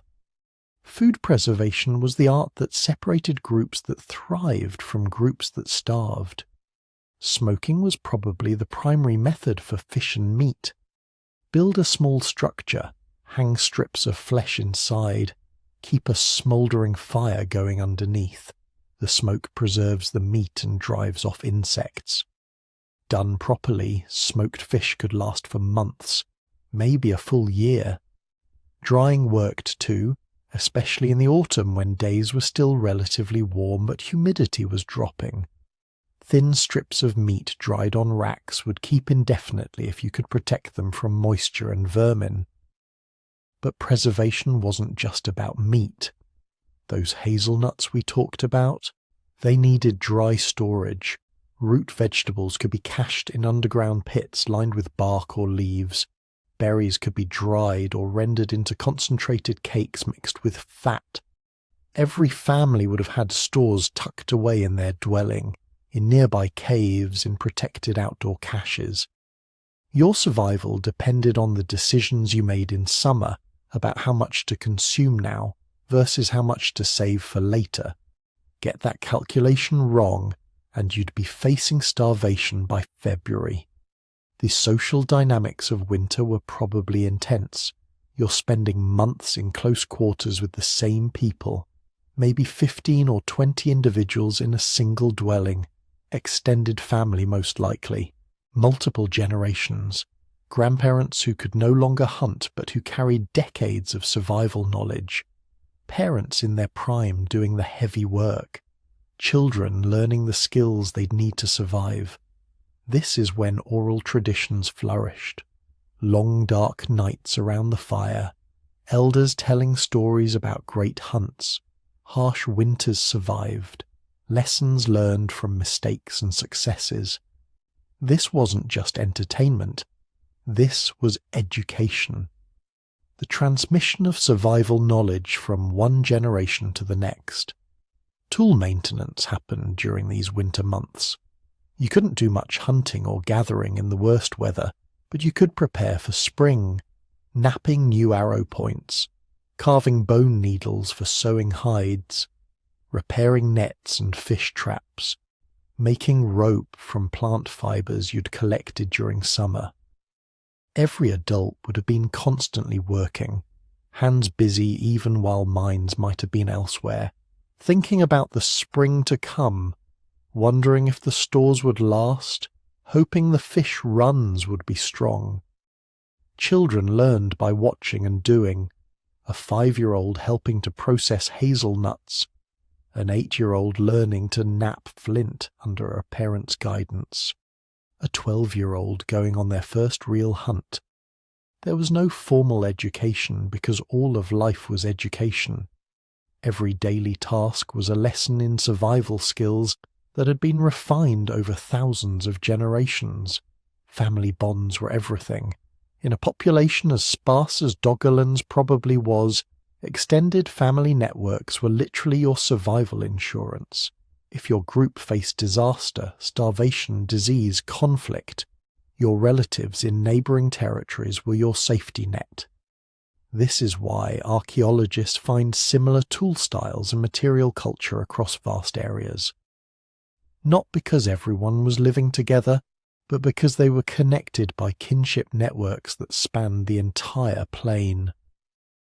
But these networks required maintenance, which means people travelled, even in difficult seasons. Young adults might spend weeks walking to distant communities to find marriage partners. Trading parties would move valuable materials, high-quality flint, amber, perhaps dried fish, across hundreds of miles. These journeys were dangerous, but they were necessary to maintain the social fabric that made survival possible. And through it all, the seasons turned. Spring fishing, summer abundance, autumn preparation, winter endurance. Year after year, generation after generation for thousands of years. Your ancestors living on the Doggerland plain had perfected this cycle. They knew every plant, every animal, every stream and forest and marsh.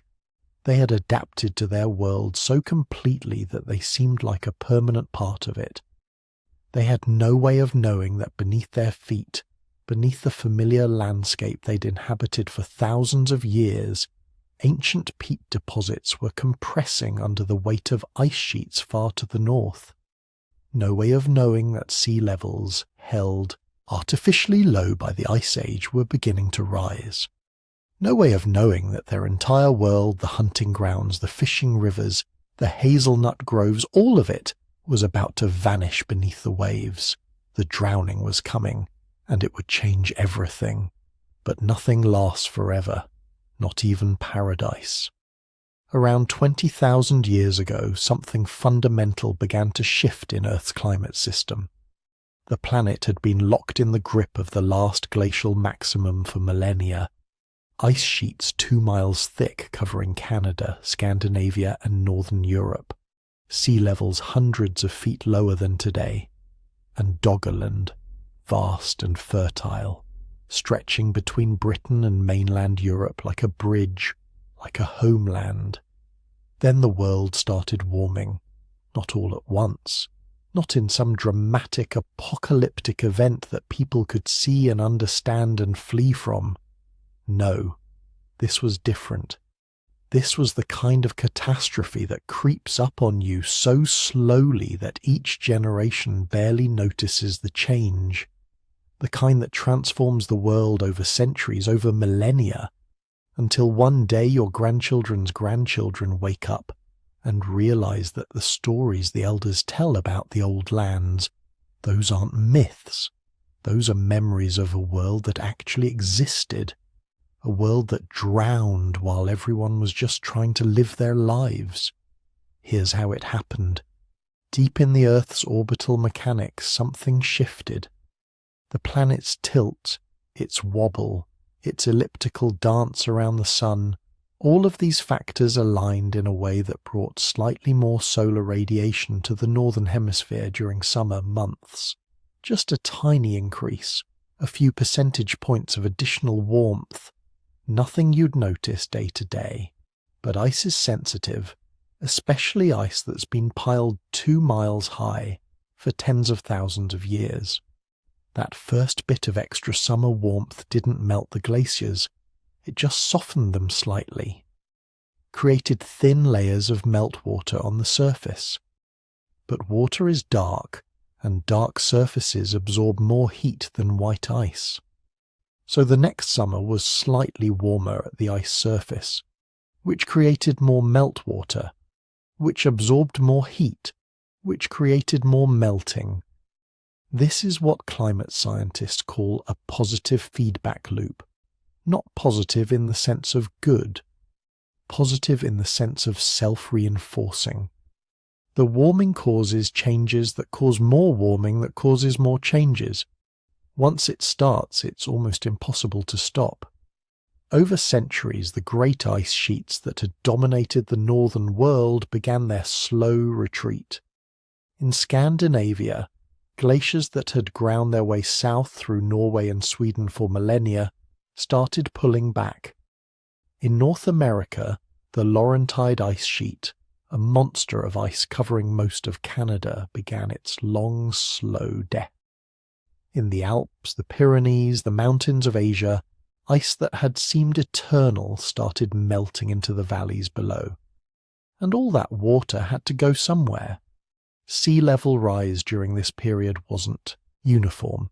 It came in pulses, periods of rapid melting followed by relative stability, then more rapid melting. But averaged over millennia, the rate was relentless, roughly 1 to 2 meters per century. Sometimes faster during the most intense melting periods, sometimes slower during brief cooling intervals. Now 1 to 2 meters per century might not sound like much. That's about 3 to 6 feet spread across 100 years. In a single human lifetime, maybe 40 to 60 years if you were lucky, you might see the water rise by less than a meter, less than 3 feet. You wouldn't notice it day to day. Maybe not even year to year. The tide comes in, the tide goes out. Sometimes it seems higher, sometimes lower.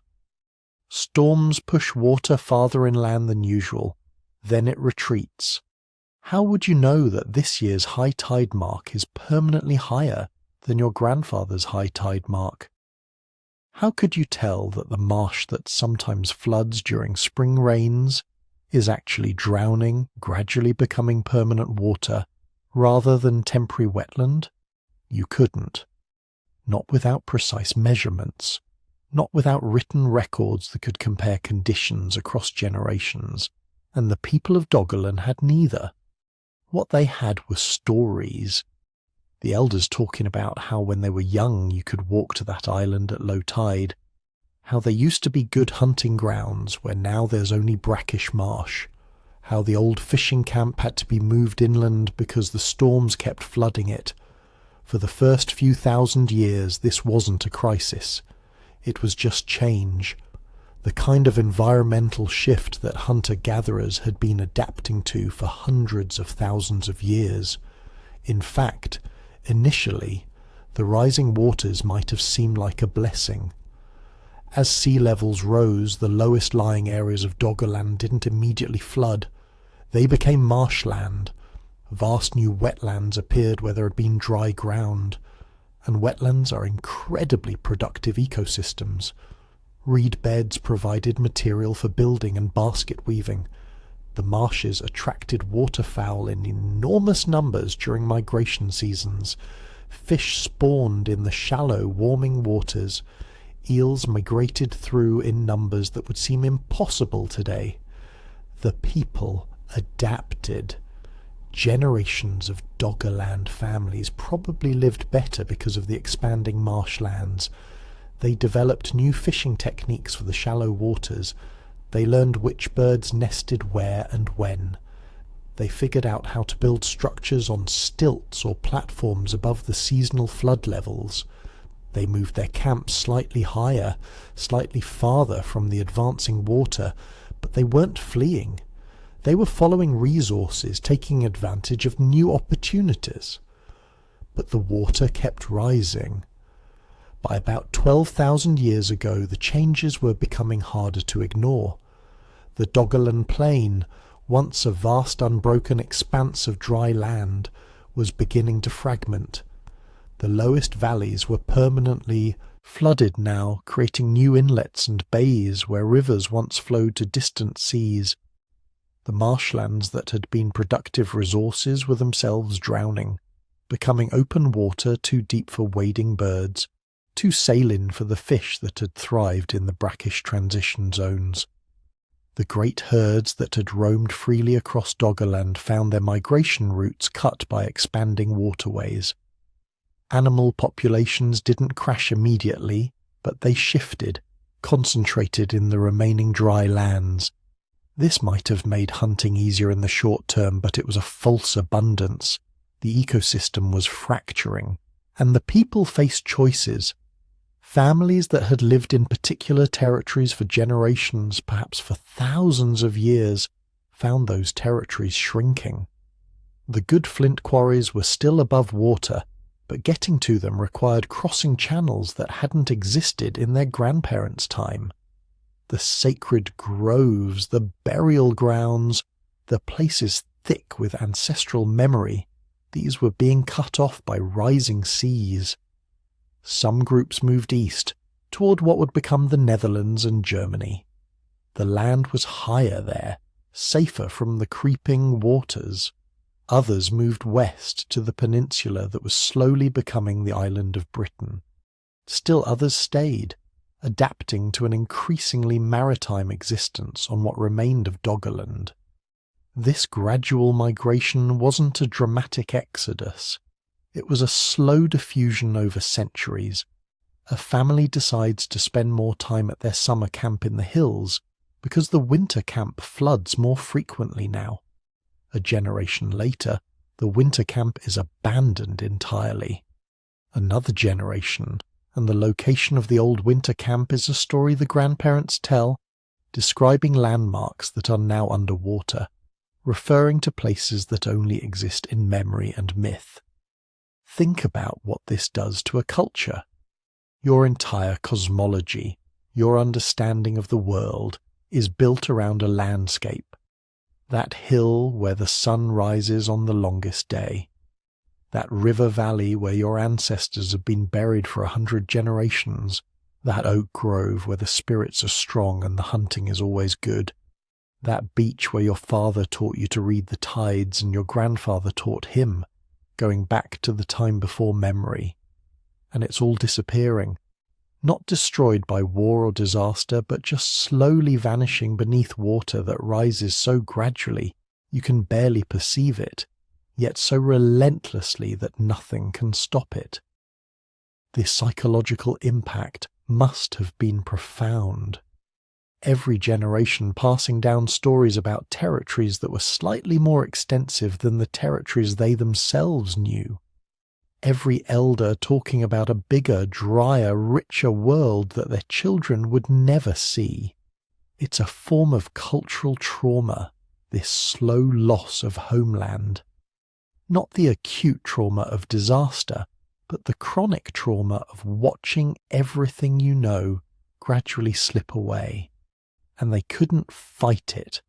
They couldn't build walls against the North Sea. They had no technology to hold back the rising waters. All they could do was adapt, move, and remember. By 10,000 years ago, Doggerland had transformed from a vast plain into something else entirely. A landscape of islands and marshes, channels and lagoons.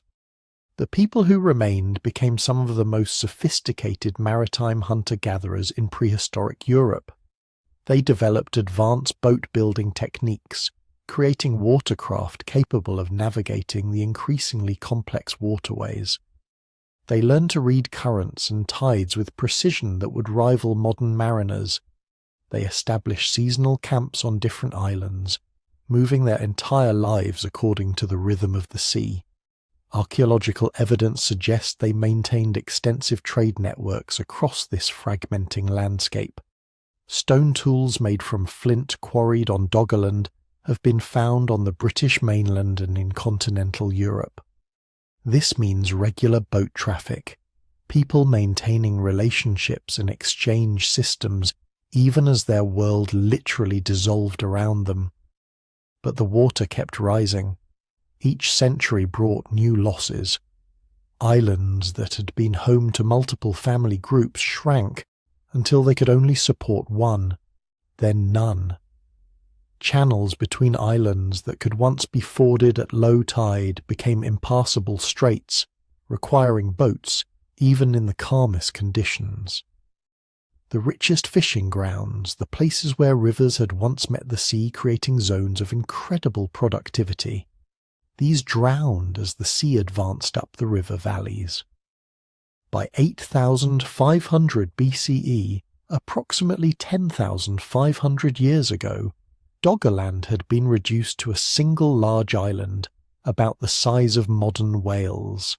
Archaeologists call it Dogger Island. This was what remained of the Great Plain that had once connected Britain to Europe.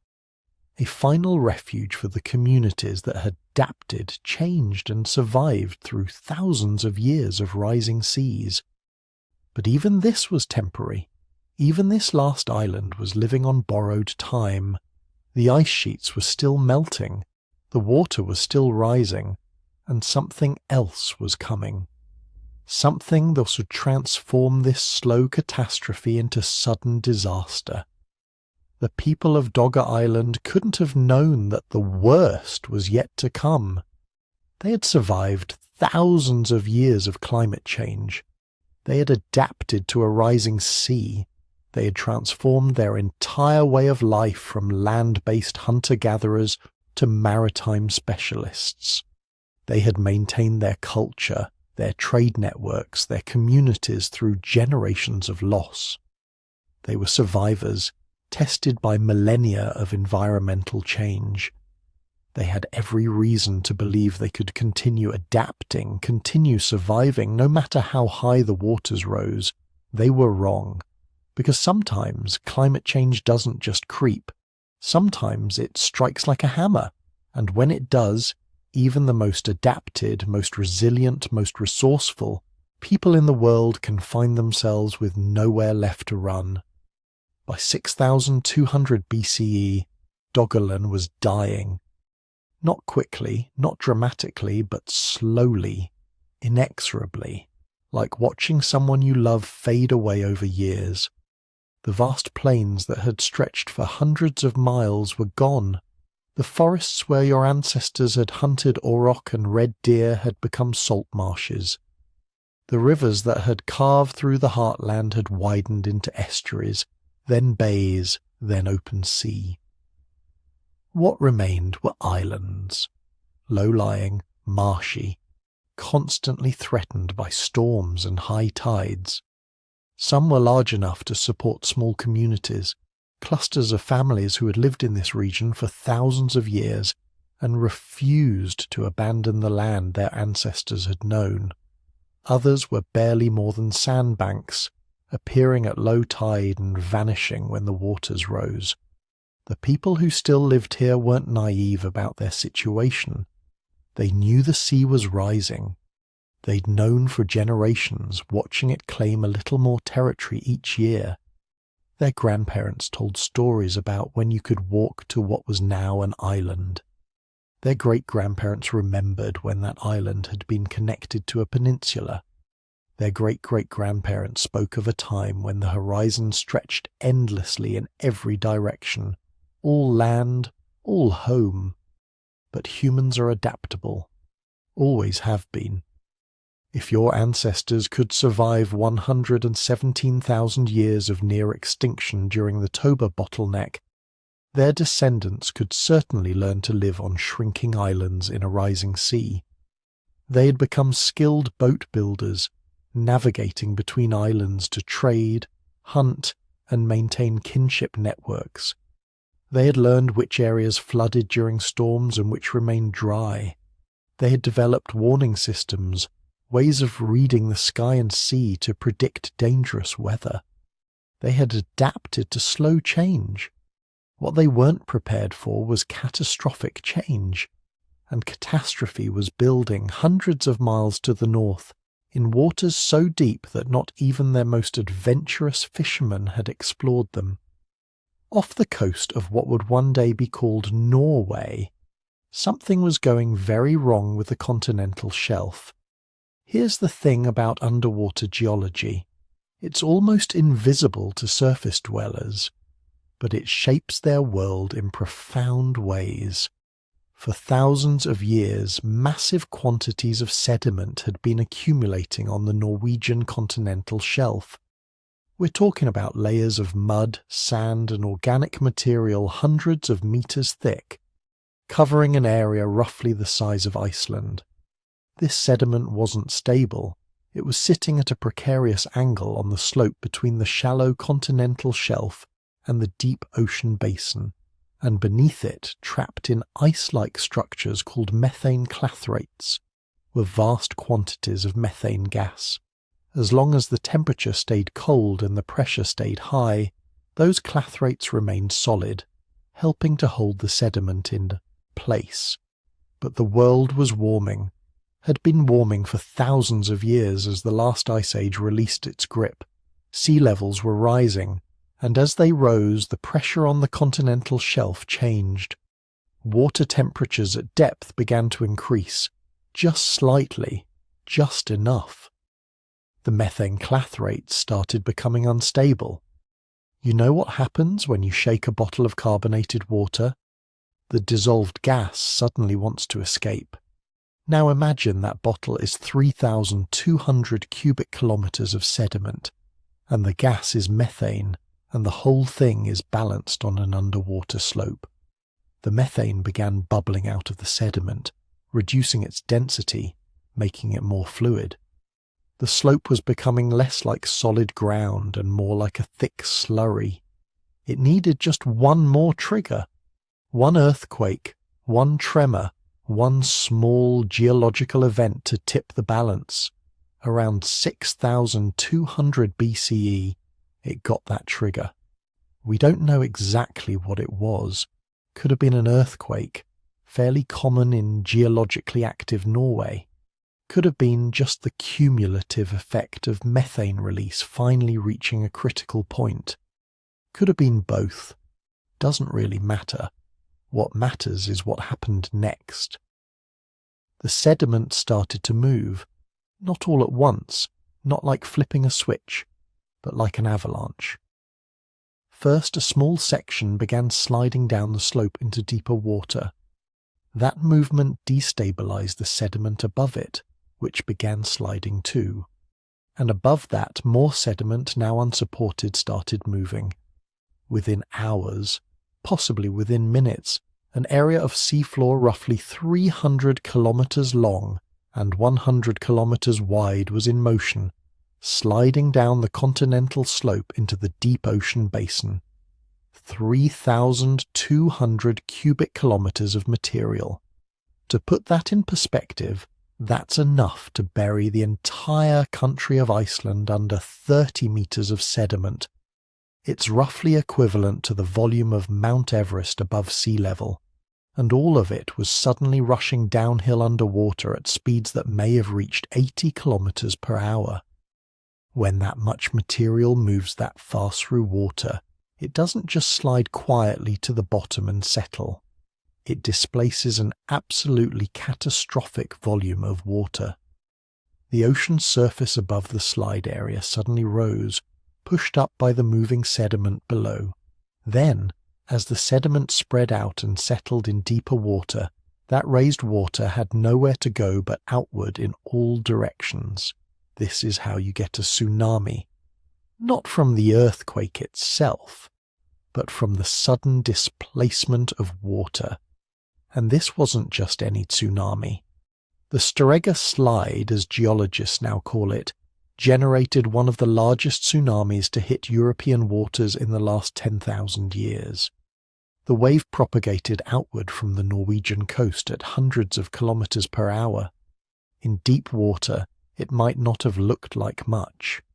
Tsunamis in the open ocean are often barely noticeable from the surface, just a broad swell passing beneath your boat. But as the wave approached shallower coastal waters, physics took over. The same amount of energy compressed into less vertical space, which meant the wave had to grow higher.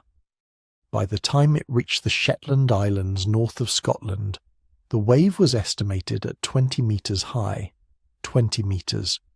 That's a 6-story building of water moving at highway speeds. It scoured the coastline clean, stripping away vegetation and soil, depositing sand and rocks kilometers inland. We know this because geologists have found the deposits, a distinctive layer of sand with marine shells and organisms that have no business being 20 meters above sea level. The wave hit the Scottish mainland with only slightly less force, 5 to 10 meters high by the time it reached the coast, still enough to devastate any coastal settlements. Then it kept going, sweeping south along the eastern coast of what would become Britain, and then it hit Doggerland, or what was left of Doggerland. Those low-lying islands, those marshes, those coastal settlements where people had adapted to slow sea level rise.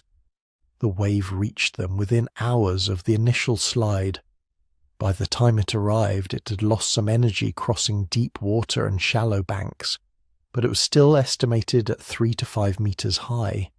3 to 5 meters doesn't sound like much compared to the 20-meter wave that hit Shetland. But remember what we're talking about here. These weren't rocky cliffs or elevated coastlines. These were islands that barely rose above sea level at the best of times. Marshlands where the boundary between land and sea was already blurry. Settlements built on the highest ground available, which might have been only 2 or 3 meters above normal high tide. The tsunami didn't just wash over these places, it obliterated them. Imagine you're living in one of these coastal communities. It's an ordinary day. You're maybe repairing fishing nets, or processing fish from the morning's catch, or working on a boat hull.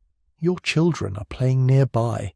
Other families are going about their business, the normal rhythms of life you've known since childhood. Then someone notices something strange.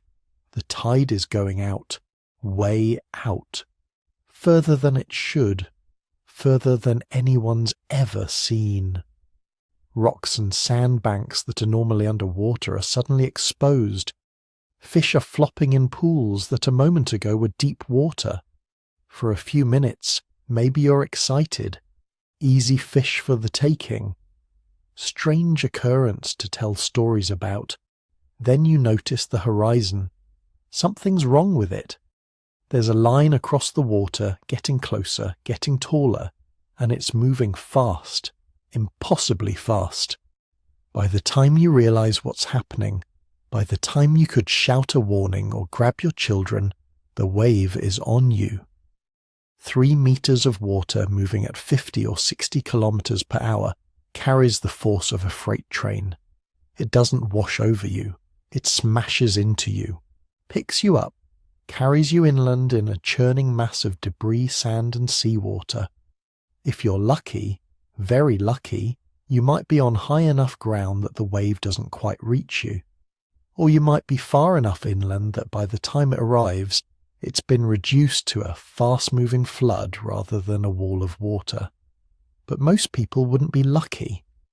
The archaeological record from this period is sparse, but what we have suggests significant population disruption in coastal areas around the North Sea. Settlements that had been occupied for generations show signs of sudden abandonment. The careful accumulation of material culture, tools, bones, hearth sites, just stops. We can't know exactly how many people died in the Strega tsunami. The population of Doggerland's remaining islands was probably never that large to begin with, maybe a few thousand across all the scattered communities. But percentage-wise, the losses would have been catastrophic. Entire settlements could have been wiped out in minutes.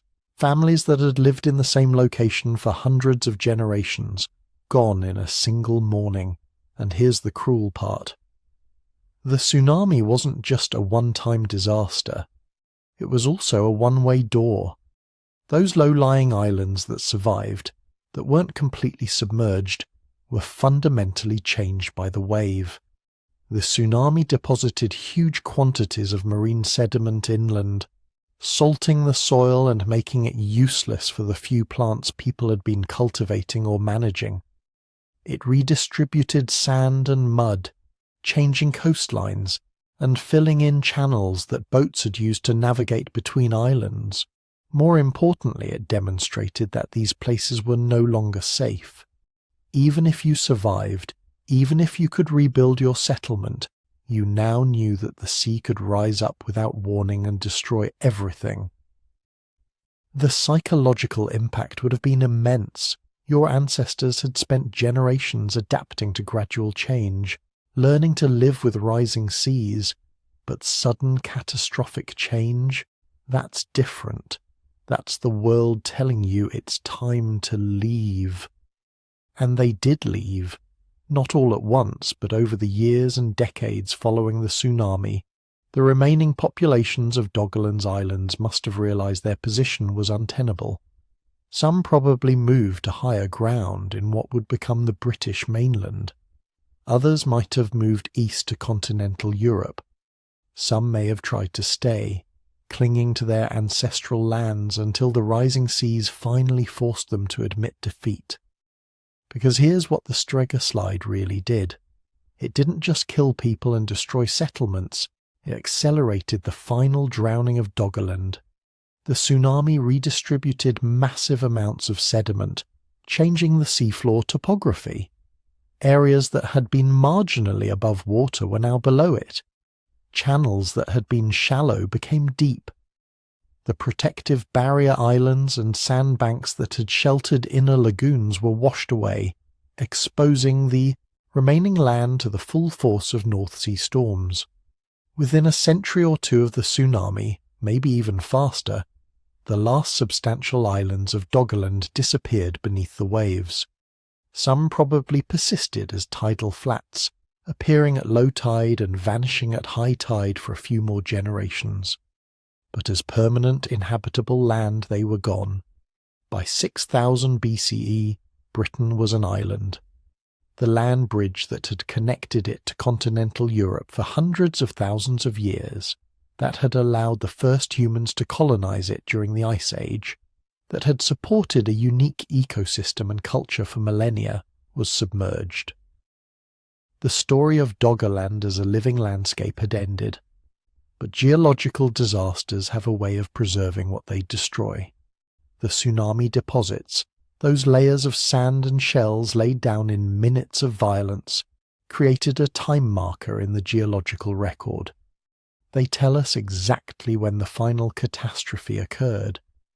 And by studying them, by analysing the sediments and the microscopic organisms trapped within them, scientists can reconstruct not just when the wave hit, but how high it was, how far inland it reached, even what direction it came from.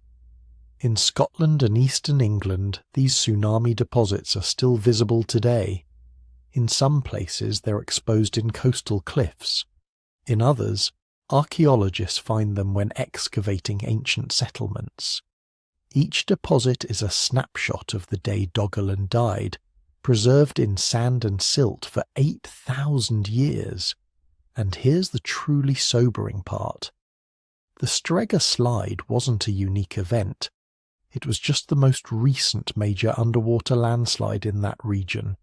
Geological surveys show evidence of at least 3 previous massive slides in the same area over the last 500,000 years. The continental shelf is still accumulating sediment. Methane is still trapped in clathrates below the seafloor. The conditions that caused the Storegga slide still exist. Could it happen again? Absolutely. Will it happen again? Almost certainly, given enough time. The only questions are when and how large. Modern Norway has developed tsunami warning systems partly because of this risk. They know they're living next to a geological time bomb that could go off with minimal warning. But 8,000 years ago, the people of Doggerland had no warning systems, no geological surveys, no way of knowing their world was built on such precarious foundations. They had adapted to slow change. They had survived the gradual drowning of their homeland. What they couldn't survive was the sudden violence of the sea rising up in a single morning and sweeping away everything they'd known. The Storegga slide tsunami marked the end of Doggerland as a living landscape, but it also marked a beginning. The survivors, scattered to Britain and continental Europe, carried with them the knowledge and skills of their drowned homeland. They became the ancestors of the people who would eventually develop farming, build monuments, create the cultures we now study as ancient. They were refugees from a lost world, but they were also survivors, continuing a tradition that stretched back through the Toba bottleneck, through 1,000,000 years of human adaptation and resilience. The sea could take their land. It couldn't take their humanity, their ability to adapt, to remember, to pass knowledge to the next generation. In that sense, Doggerland never really died. It just changed form, transforming from a physical place into a memory, a genetic legacy, a cultural inheritance that shaped everything that came after. The story of human resilience, written in DNA and stone tools and archaeological sites on both sides of the North Sea, all connected by the drowned world between them. So here we are. We've followed the story of Doggerland from its peak as a thriving hunting ground to its final disappearance beneath the North Sea. But here's the thing that should keep you awake at night. This isn't just ancient history. This isn't just some interesting story about a place that vanished 8,000 years ago. Doggerland has things to teach us right now, lessons that become more urgent with every passing year. Let's start with the most obvious one, the idea of Britain as an island. When you think of British identity, when you imagine what Britain is, the island nature of the place is fundamental, right? The white cliffs of Dover, the English Channel, this sceptred isle.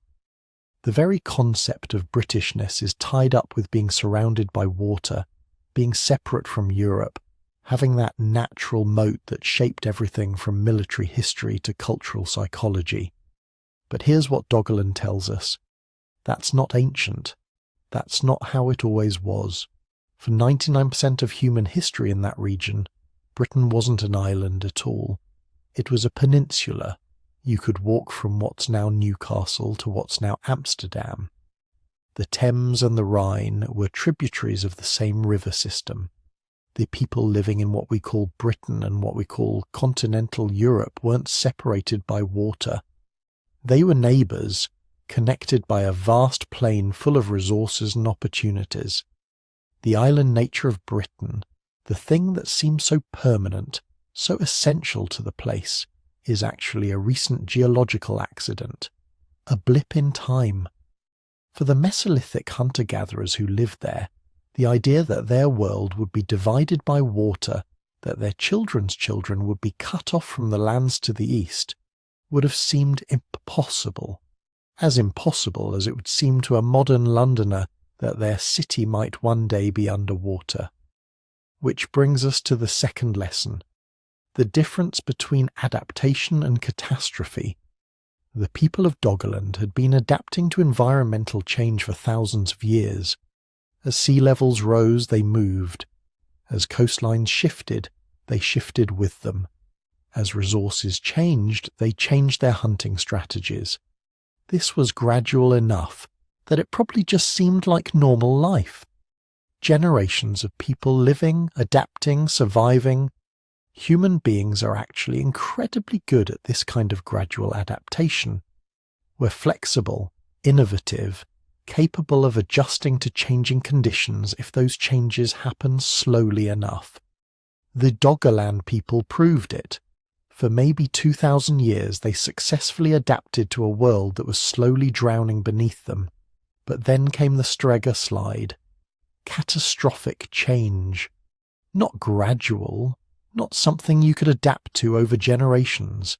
Just sudden, overwhelming disaster.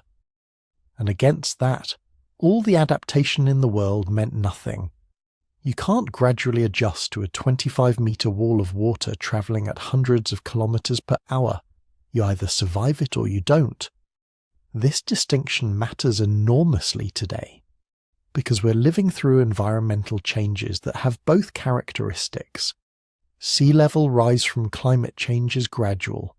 It's happening slowly enough that we can see it coming, measure it, adapt to it.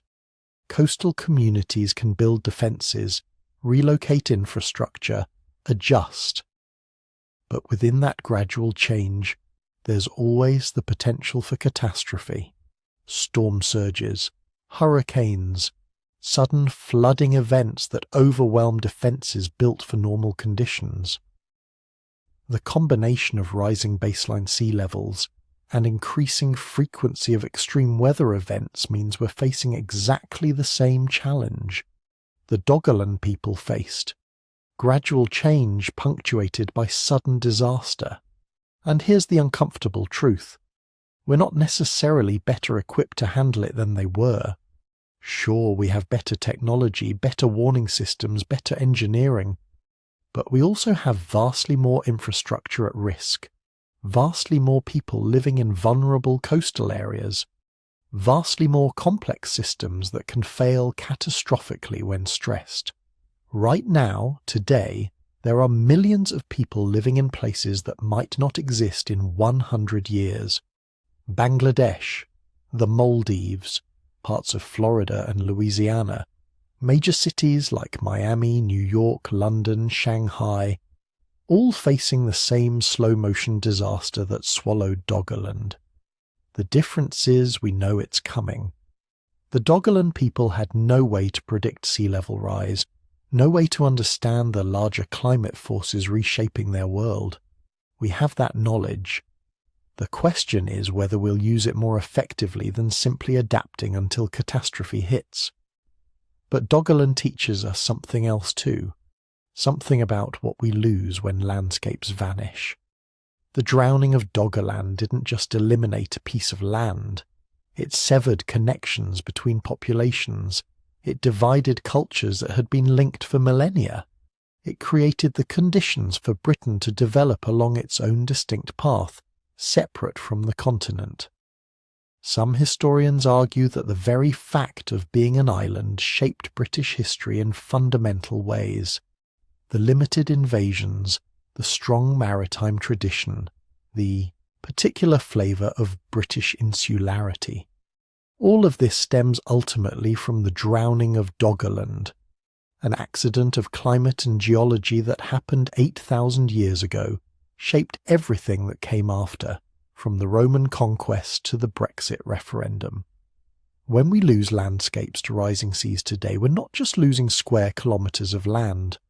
We're severing connections, disrupting cultures, forcing populations to move and merge and adapt in ways that will echo down through centuries. The cultural consequences of climate change aren't just about preserving traditions. They're about understanding that when landscapes vanish, they take with them entire ways of life, entire patterns of human relationship that can never be fully recovered, and we're still learning about what was lost. This is the exciting part. Doggerland isn't fully explored, not even close. It's an underwater archaeological site the size of a small country, and we've barely scratched the surface. Every year brings new discoveries, new bone harpoons pulled up in fishing nets, new sonar surveys revealing settlement patterns, new sediment cores containing pollen and seeds that tell us what plants grew there, what the environment was like, how people used the landscape. There are research projects happening right now that are revolutionizing our understanding of this lost world. Marine archaeologists using multi-beam sonar to map the ancient river valleys. Paleoclimatologists extracting cores from the seafloor to understand exactly how and when the drowning happened. Geneticists analysing DNA from the bones of Doggerland people to understand how they related to other European populations. Each discovery raises new questions. Were there major settlements we haven't found yet? Were some areas of Doggerland more densely populated than others? How did the culture of Doggerland influence the later Neolithic peoples who built Stonehenge and the other great monuments of Britain? Did refugees from the drowning of Doggerland bring new technologies, new stories, new spiritual practices to the communities that survived on higher ground? We're also learning that Doggerland wasn't unique. There were similar drowned landscapes all around the world. Sunderland in Southeast Asia, connecting what's now Indonesia, Malaysia and Borneo. Beringia in the far north, connecting Asia and North America. Sahul, linking Australia and New Guinea. All of these were exposed during the last ice age. All of them were populated. All of them are now underwater, holding archaeological treasures we're only beginning to discover. Understanding these drowned worlds is crucial for understanding human prehistory. For most of human existence, we've lived in landscapes that no longer exist above water. The archaeology of dry land only tells part of the story. The coastal areas, the river valleys, the productive lowlands where people actually chose to live, those are often underwater now. To truly understand human history, we need to explore the drowned world. But this raises ethical questions. What should we preserve? What should we study? Unlike terrestrial archaeological sites, underwater sites are incredibly expensive to excavate properly. They require specialized equipment, trained divers, complex conservation techniques. We can't excavate everything. We have to make choices. Should we focus on sites that are most threatened by trawler damage and natural erosion? Should we prioritize areas that might yield the most scientifically important finds? Should we leave some sites completely undisturbed, preserving them for future generations who might have better technology and more sophisticated questions? These aren't just academic concerns. The bones and tools and settlement remains on the floor of the North Sea are the only physical connection we have to thousands of years of human history. They're irreplaceable. Once they're gone, that history is gone forever. We have a responsibility to make thoughtful decisions about how to study and preserve this underwater heritage. There's also something profound about the sheer impermanence Doggerland represents. We think of landscapes as permanent, mountains, rivers, coastlines. These seem eternal, unchanging, the stable backdrop against which human history plays out. But Doggerland reminds us that's an illusion. Landscapes are temporary. They rise and fall. They appear and disappear. What seems solid and eternal can vanish beneath the waves in a geological eye blink. The people of Doggerland probably thought their world was permanent too. The hills and valleys they knew, the rivers they fished, the forests where they hunted.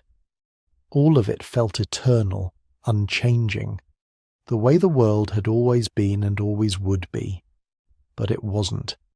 It was just a moment, a brief configuration of land and sea that happened to last a few thousand years before vanishing forever. This should humble us. The landscapes we know, the coastlines we think of as fixed and permanent, they're just as temporary. The map of the world we carry in our heads, that seems so definite, so real. It's just one moment in an ongoing process of change. In 10,000 years, assuming humans are still around to make maps, they'll look completely different. But here's the final lesson, maybe the most important one. The story of Doggerland is ultimately a story about resilience. Yes, the land drowned.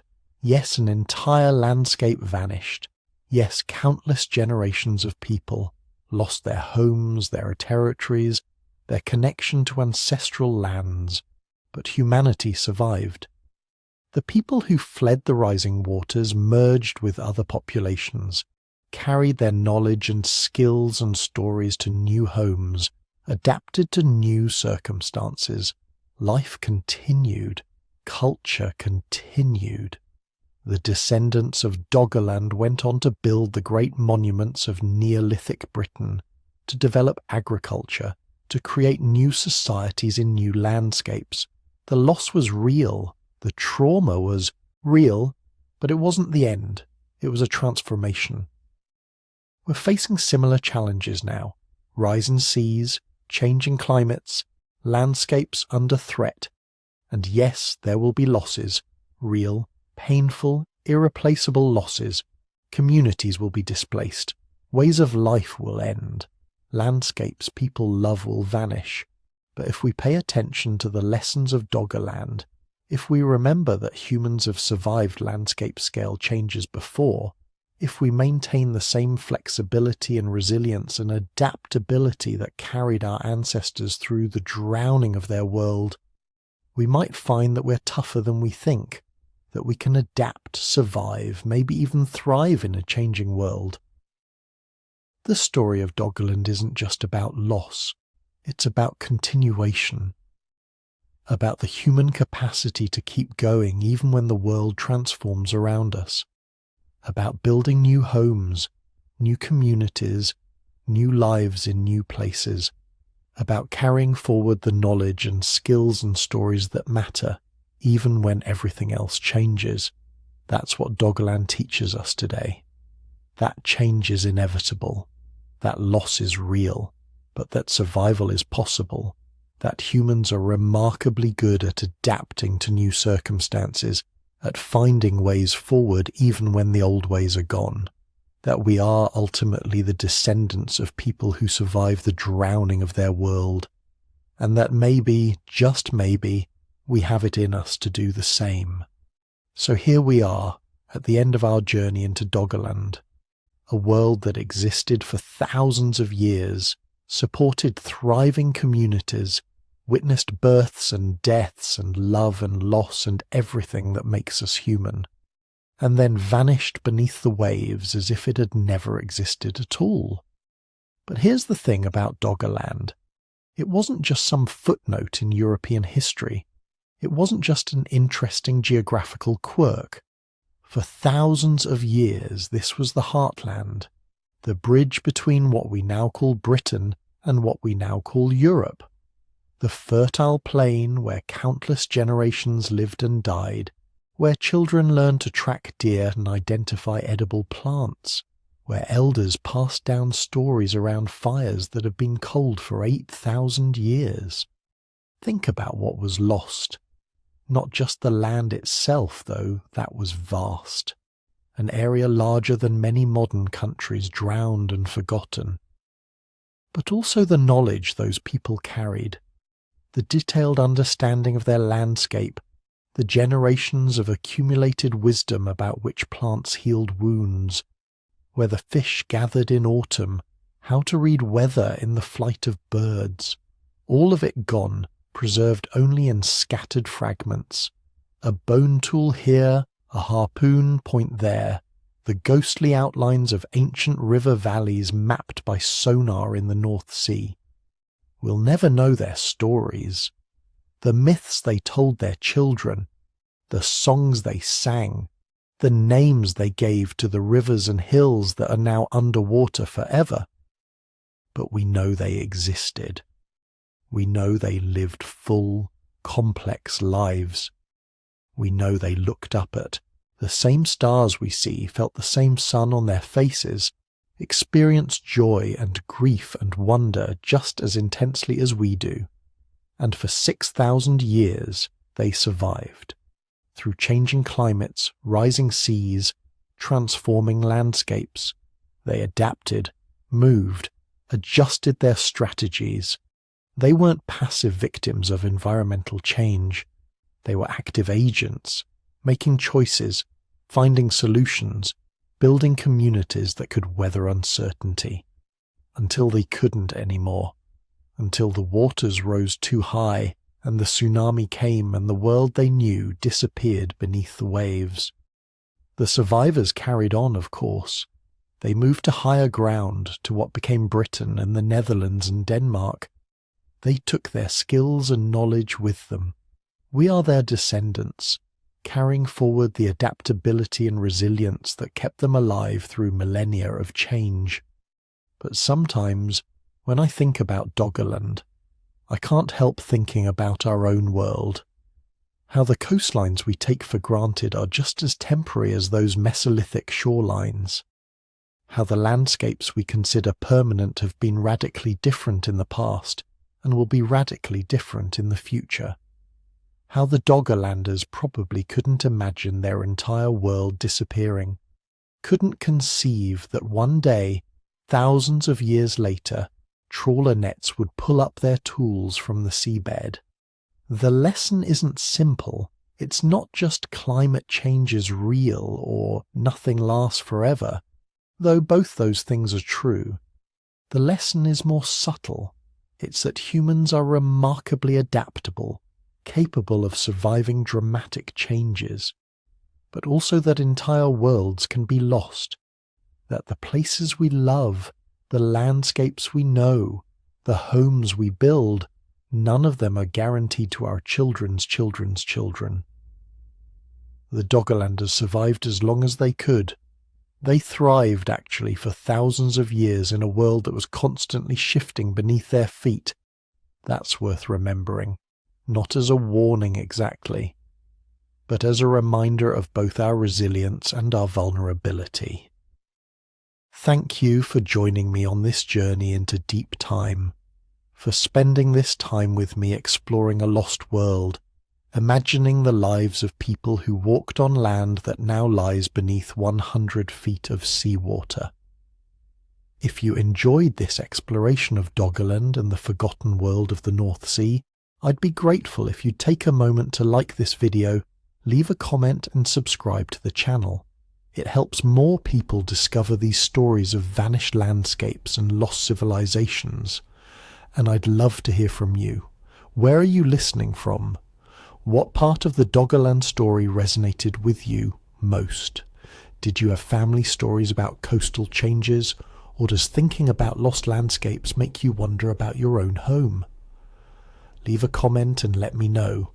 I read them all, and I love hearing what brings people to these journeys through history. As you drift off to sleep tonight, maybe think about this.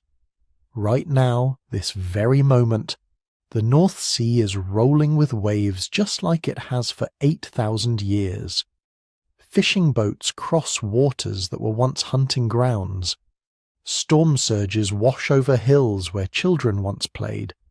And somewhere deep below, Preserved in the mud and sand are the traces of an entire world, still there, still real, just sleeping beneath the waves, waiting for us to remember.